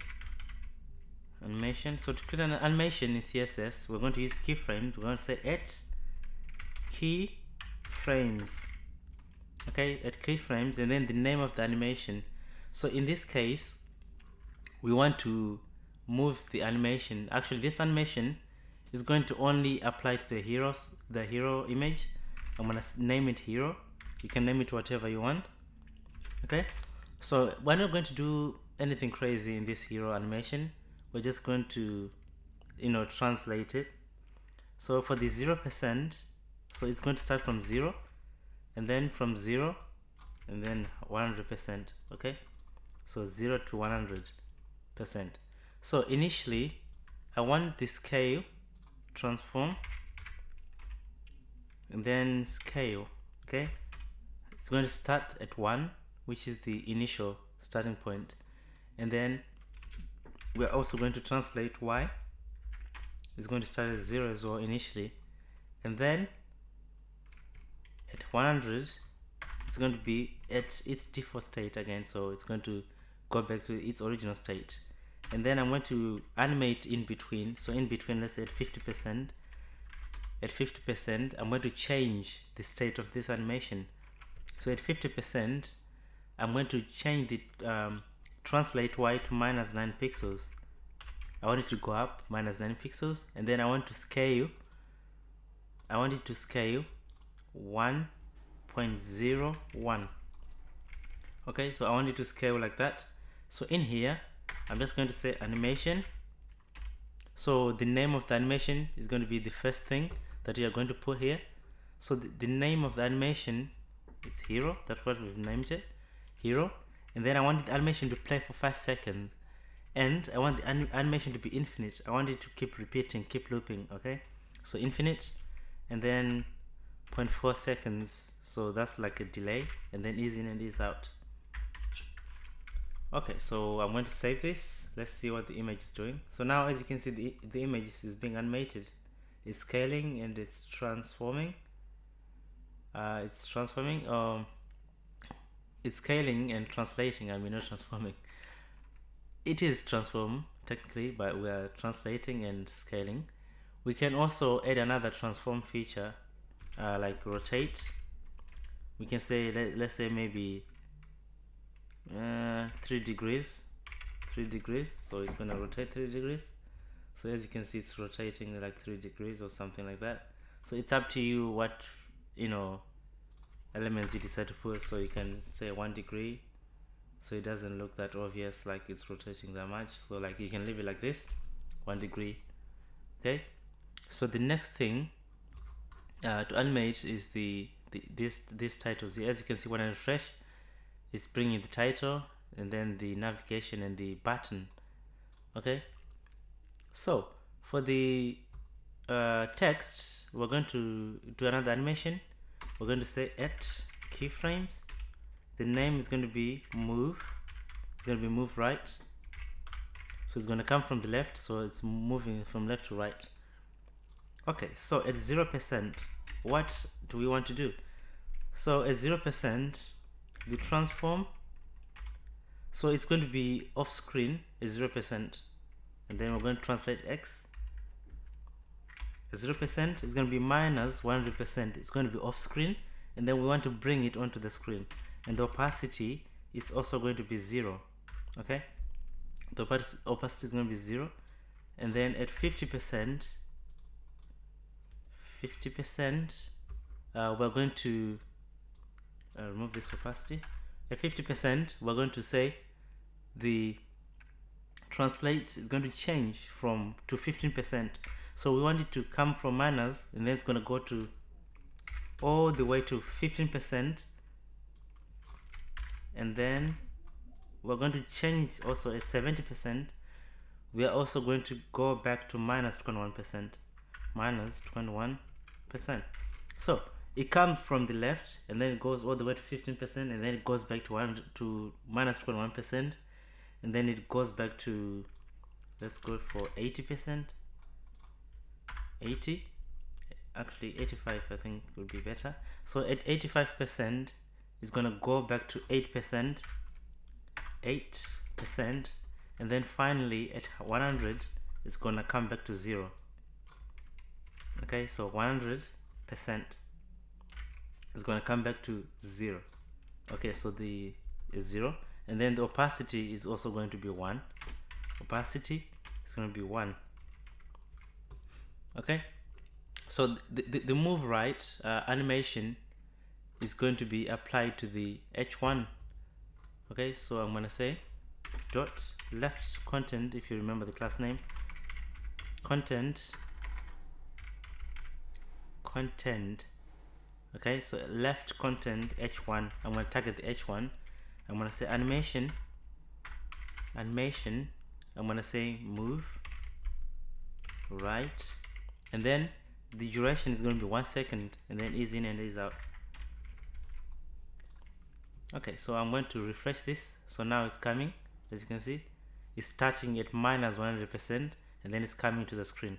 Okay, so it comes and then it goes to when it comes in, it goes to 15%, and then 21 and 8, and then 0. So it goes 15, 21, 8, 0. Okay, so that's what's going on in the animation. Okay, so now we've done the move right animation. We also going to do another animation. So the other one is going to be move right to. So move right to is going to be slightly similar to the move right one. So this one. So this move right to is going to be applied to the paragraph. Okay, it's mainly going to be applied to the paragraph. So it's left content P. So if I do dot left content P, I'm targeting the paragraph inside the left content. That's where I want to apply the animation, the move right to. I'm just going to copy this so I don't redo this again. Change the animation name, move right to. Okay, so the move right to is going to be it's going to play for 1 second, and also I'm going to put a delay of 1 second. I want this animation to happen after 1 second, which means this animation will be done. This animation is 1 second, and then after that this animation will start. Okay, it will start after this paragraph, after this H1 I mean, and then that's when the animation is going to start playing. Okay, I'm going to save this. Okay, so see, the animation is playing after 1 second. Okay, but there's an issue here. When I refresh, this text is still on the page. I don't want this to be on the page by default. I want this to be, the opacity to be 0. I don't want the visibility to be showing. When I refresh, as you can see, it's visible. I don't want it to be visible. I want the visibility to be off. Okay, so to get rid of that weird effect, I'm gonna say opacity is going to be 1. The opacity is going to be 1. The visibility, initially I want the visibility to be hidden. I don't want the visibility to be I don't want the visibility to show, so I want it to be hidden by default. So when I save this, as you can see, it doesn't show because it's hidden. The visibility is hidden. So we need to animate that visibility inside the move right to. So when we go to move right to, we just need to initially it started at visibility to hidden. Okay, so visibility to hidden. At the end, I'm gonna say the visibility is going to be visible. Visibility is going to be visible. So the visibility is going to show now. Okay, I'm going to refresh. It's going to wait 1 second, and then now it's coming. The visibility is showing, but it's disappearing because by default the visibility is set to hidden. I want the CSS to keep the animation state after it's animated. I want it to keep that state of the animation. So once it comes to the screen, I don't want to go back to the initial styles, the default styles. That I want to keep the state of the animation. So to do that, we're going to use a prefix, a WebKit prefix. So this one is called animation fill mode. Animation fill mode is going to be forwards, so it's going to keep the state. And then we're also going to use a WebKit for this, a prefix WebKit. Animation fill mode, yeah, and then we're going to do forwards as well. Okay, so I'm going to save this. So when I refresh, it's going to wait 1 second, animation plays, and then now the text stays on the screen. Okay, you see, it's playing the same animation, but it's different. It's coming after one another. Okay, so yeah, now let's do another animation. So this will be sort of our final animation actually, because now I think you have the knowledge to make your own animations now. So this animation is going to be at keyframes. So this one is going to be opacity animation, opacity anim. Okay, so that's the name of the animation. At 0%, I'm going to say opacity is going to be 0. Opacity is 0. Visibility is going to be hidden. Okay, and then at 100, you guessed it, it's going to be opacity is going to be 1, and then visibility is going to be visible. Okay, so with this animation, I'm going to be animating a few elements. Okay, so left we have the paragraph, and then we're also going to do the main button. .main btn, the main button. We're going to animate it. So I'm just going to copy the name here. I believe the name was opacity anim. Okay, so for this one, it's going to last 1 second, and the delay is going to be 2 seconds. So we want this button to show after. So I'm gonna save this. See what I mean? So when I refresh, okay, so the visibility is not hidden. So I'm gonna set the visibility to hidden. So I want the animation to play after the text comes. Okay, so we just need to keep the state of the animation, which is this code here. I'm just gonna copy and paste it. Okay, and opacity, I'll just set it to 1. Okay, so after, so the button comes in after the text appears, and then the button appears. Okay, we might also need to do that for the small title. I'll copy this. It's basically the same thing here. I'll copy this and then just change the class name to small title. Okay, so the small title is going to have basically the same animation. Okay, and the delay, I think the delay for the small title we can do 2.5, you know, just to make everything look kind of, you know, different. I'm gonna refresh this, and then the button, and then small titles, you know, yeah, something like that. So you can use delays and stuff to stagger everything.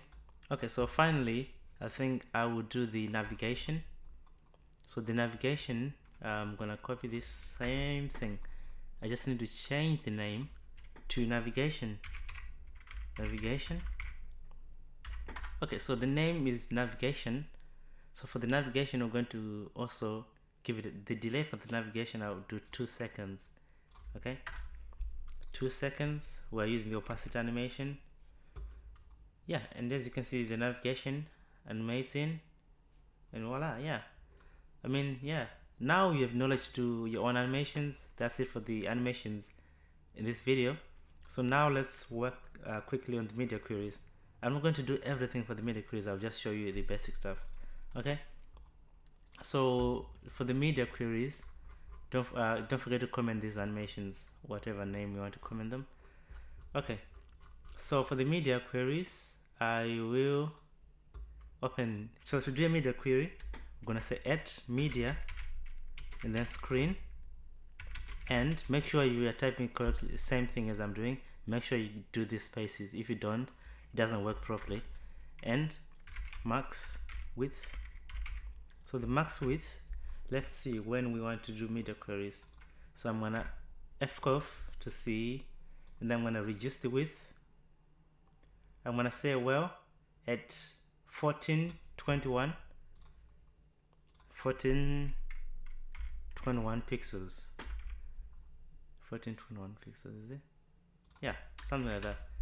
And then at 1421 pixels, I'm gonna select the section, dot section. If you remember, we did a padding. So the padding, top and bottom, I don't know how much I did top and bottom. Actually, I'll do padding left and right. Padding. Let me double check the styles. I'm gonna say F section. Okay, so top and bottom is 8 RAM. So section, I'm gonna reduce 15 RAM left and right to 10 RAM. Okay, 10 RAM. So top and bottom is gonna stay the same. I'm gonna reduce the padding. Okay, let me refresh this. Section, save everything. Okay, so let me see if this is working. Seems to be not working, I think. Let me say 2 RAM to see if it's just working. No, it's not working. Let me max width and media screen max width 1421 pixels.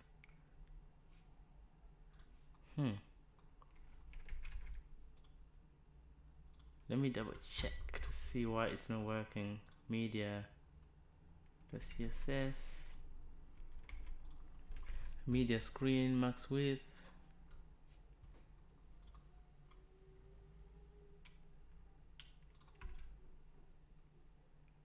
Okay, section.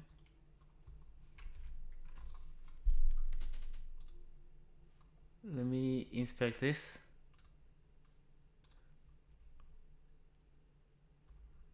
Oh, it's actually working, because this header section, it doesn't have a section class. So that's why I was looking at this header, and then I thought like it's not working, but it is working. So the section is actually down here. But we need to start with the header. We can do the section later. So I'm gonna say I'm gonna look for the header, header content. So that is the header content that I need to do. Header content, let's do it at the top. Header content, we're going to do padding. Top and bottom is going to be 0. Left and right is going to be 10 RAM. Okay, so at this size, okay, So as you can see, the padding is changing. So we need to change also the padding for the navigation. So header content, believe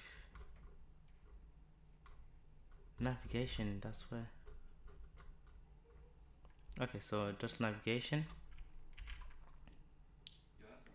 So navigation, I did padding 0 top, and then I'll say here navigation padding top and bottom 0, turn rem left and right. So just make sure everything is looks the same. Okay, so the navigation, everything is on point. Okay, I think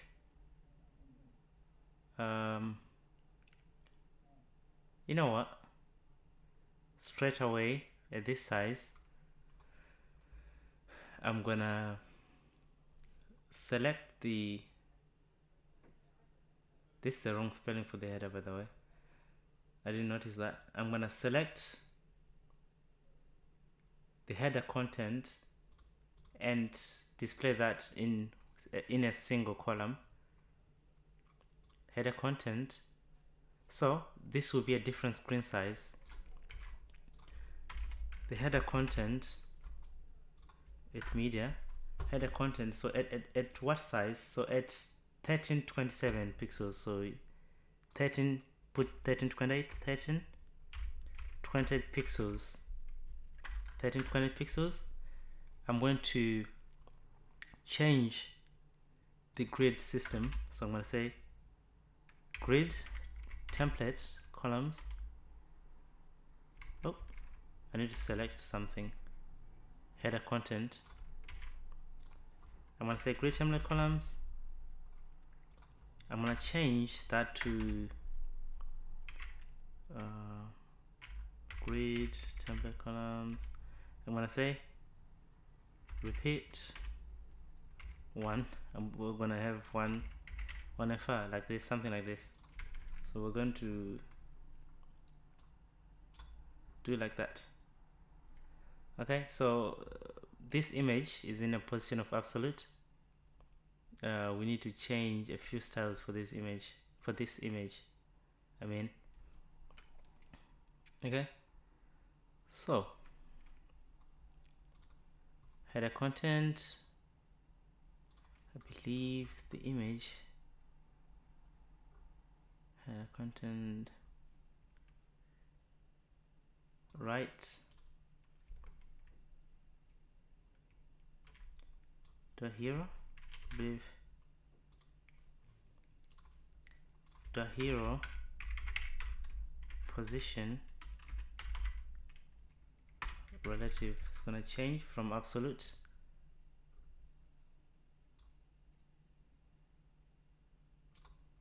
Wait a second, let me inspect this.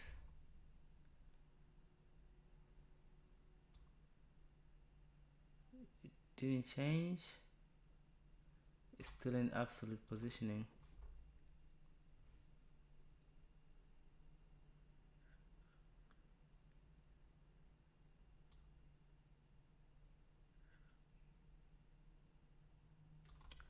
Okay, let's do this.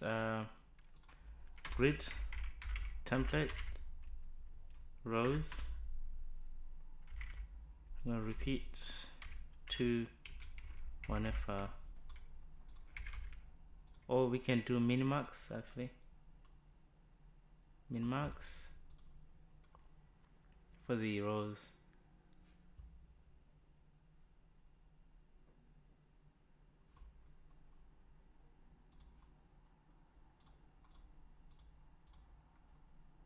Okay, so I'm gonna say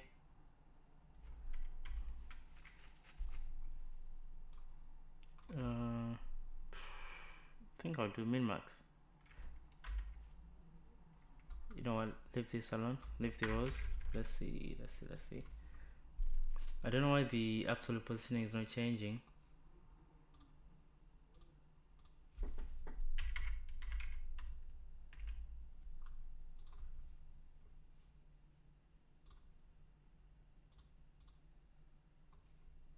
Okay,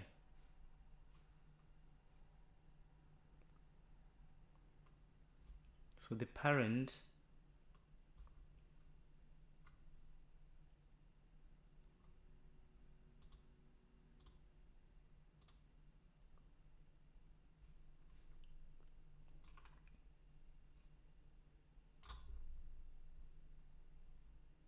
okay, you know what, I'm gonna hide this image for now. I'm just gonna hide it for now. We're going to fix it later. Display to none. Okay, I'm gonna hide it. Okay, so now we're just gonna have text. We're going to fix the image later. Okay, so now the text, we are also going to, at this size, which is 982 pixels. 982 pixels at 982 pixels. I'm going to hide the nav items. They're going to be hidden. Okay, so nav items, I'm going to say display to none. So I want them to go away. Alright, so now they haven't disappeared yet. Okay, so now they've gone. So we also need to do a menu. Okay, so nav items display to none. We also need to do something in the HTML, which is a beggar menu. So for example, when we collapse, that menu is going to appear. So that's what we're going to do, the beggar menu. Okay, so the beggar menu is right after the navigation. So it's hidden by default, but it's only going to appear at a certain width of the page. Okay, so that's what we're going to do now, the beggar menu.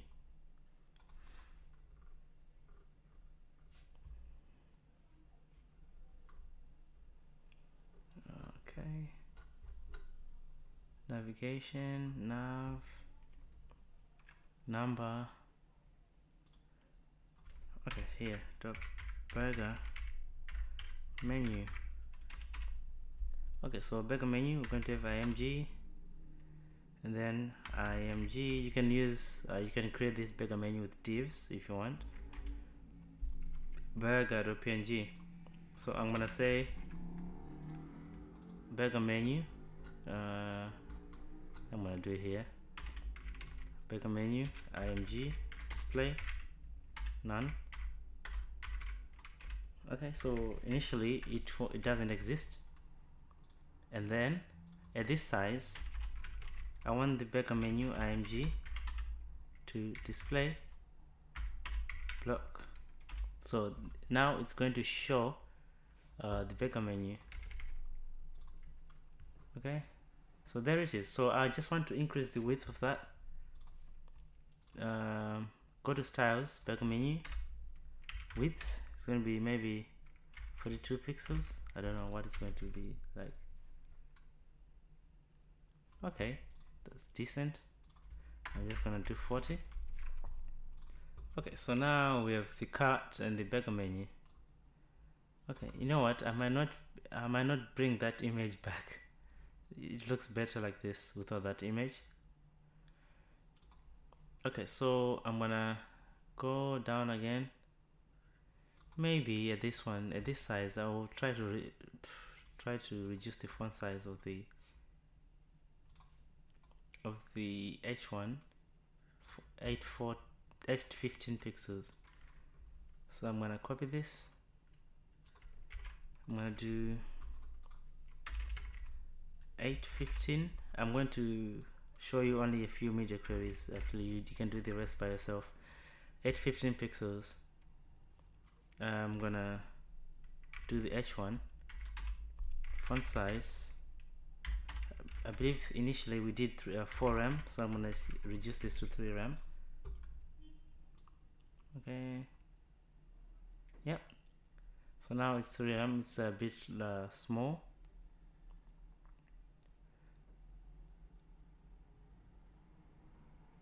Okay, so 710, 710. We are going to change the dot navigation padding 0, I think 5 rem, left and right. Okay, I think that would be our final header content. Padding 0, 5 rem. Okay, so yeah, that'll be my final for the header content. You can do the rest by yourself. Okay, you can do the rest sizes by yourself. So that's it for the header content for me. You can do the rest by yourself. Alright, so now let's go ahead and do the main content. Okay, so for the main content, so you see these grid items are automatically responsive. We don't need to do anything for these grid items because we did autofill, so they respond automatically to the width of the page. Okay, so we just need to work on the title. I mean, we need to do the sizes for the section. So here I did section, set it to 10 rem. Wherever we change the size of the navigation, we need to also do that for the section. Okay, 5 rem. Okay, so it's going to respond accordingly. Alright, so now we just need to do the big titles. So you can reduce this font size as well at a certain size.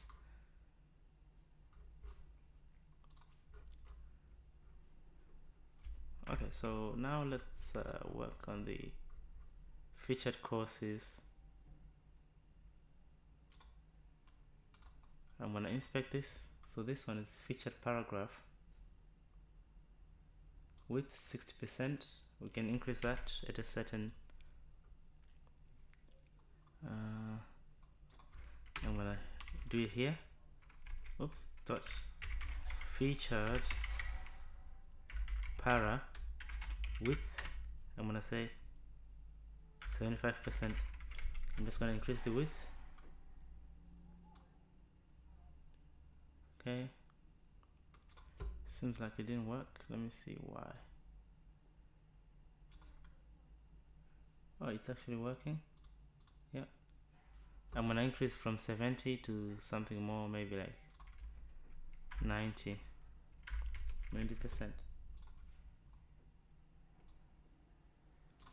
Okay, yeah, there it is. So 90%.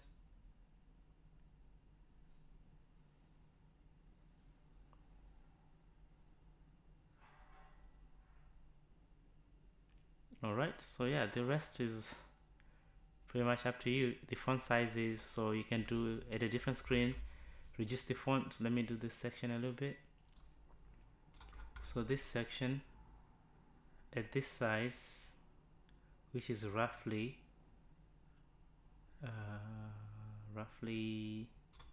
876, so this would be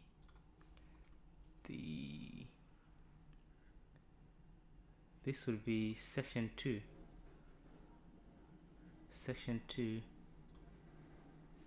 roughly 815.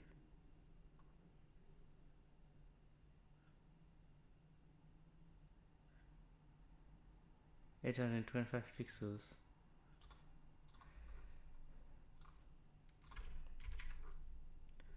You know what? I'll just do this in here. 828 in here. I'll do dot section 2. You can do multiple screens depending on what you want. Section 2. Grid 1.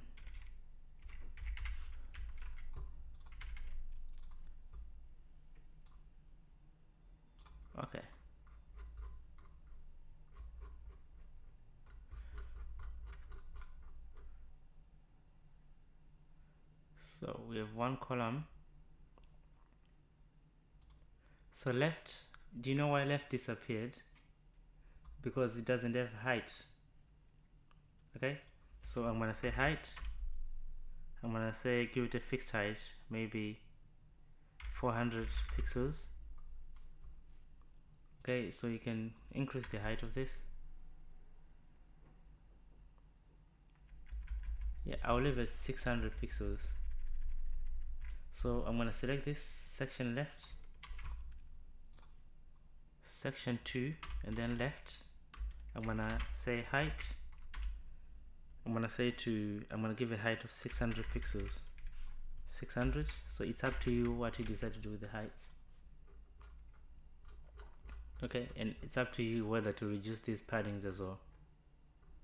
Okay, so I think it would be great if you reduce the paddings. It's up to you what sizes you decide to reduce them. And also for this, what is this? So this is review text, reviews content. I'm gonna see what width is gonna be. Okay, yeah, I'm gonna set the width to 100% for this one.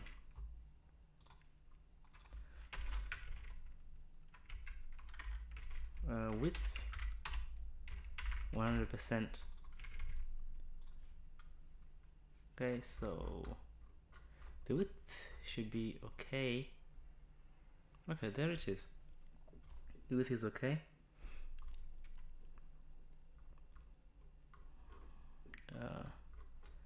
Okay, so for this one here, you can change the width also, and you can actually reduce the padding here. No, don't worry about the padding. So let's do the width.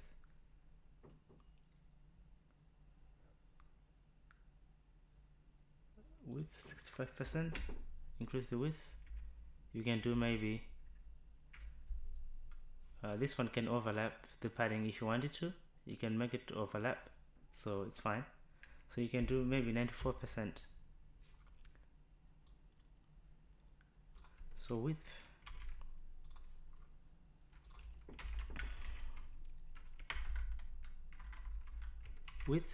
94%. So this is the boring part of making things responsive. 94%. Okay, so that's the width of this. You can also reduce the font size of this. Okay, I'm gonna leave that for you to do by yourself, but I'm not gonna do it. You can reduce the font size of this one. So you can just inspect this to see what the class name is, and then see title. You can see what the title is, and then you can maybe reduce to 2 rem or something. You can just do this, copy, see title, and then you can do this, see title, and then change the font size to 2.5 rem, depending on what you see fit for your whatever you want to do with your site. Okay, so for this one, you can do a display flex, and then you can do flex direction to column to put this in a column direction, or you can display none of you can remove these two and then leave one of these. Okay, so I think if I do a display of flex direction to column, is going to, this area is going to be longer. It depends if you want it like that, but in this case I'm just going to get rid of it. Okay, so this one, so it's B navigation, .b navigation. I'm going to get rid of the second and the third one. B navigation, I want to say B navigation nth child. I'm going to select the second child. I'm going to say display none, and then I'm going to also do an nth child, select the third one. I believe it's like this, nth child, and then I'm going to select the third one, I'm gonna get rid of the third one as well. What happened? Everything is gone. P navigation, nth child. What? What's going on here? Okay, yeah, I would think I was doing the selection wrong, but something is going on again. About, blog. What's the rest of the links? Ah, I see what's going on here. UL, P navigation. I think I need to do UL. I think like this. Okay, seems to be not working. I have no idea what's going on. Nth child. Let me do this. 2. Okay, you know what? I'm just gonna remove one of them, the number 2. Yeah, the rest is up to you, really. You can decide what you want to do, reduce the paddings of the, grid items, whatever. The rest is up to you. I'm pretty sure I've shown you enough to know what to do, even the animations, the image. So the image, it's no point of bringing it back, so I think it's better without the image, because it's not going to look nice. If we put the image down here, it's not going to look nice. I think it looks cleaner this way. It looks way cleaner. Okay, so yeah, that's it for this video. Please don't forget to subscribe, comment, share, and yeah, I'll see you on the next one.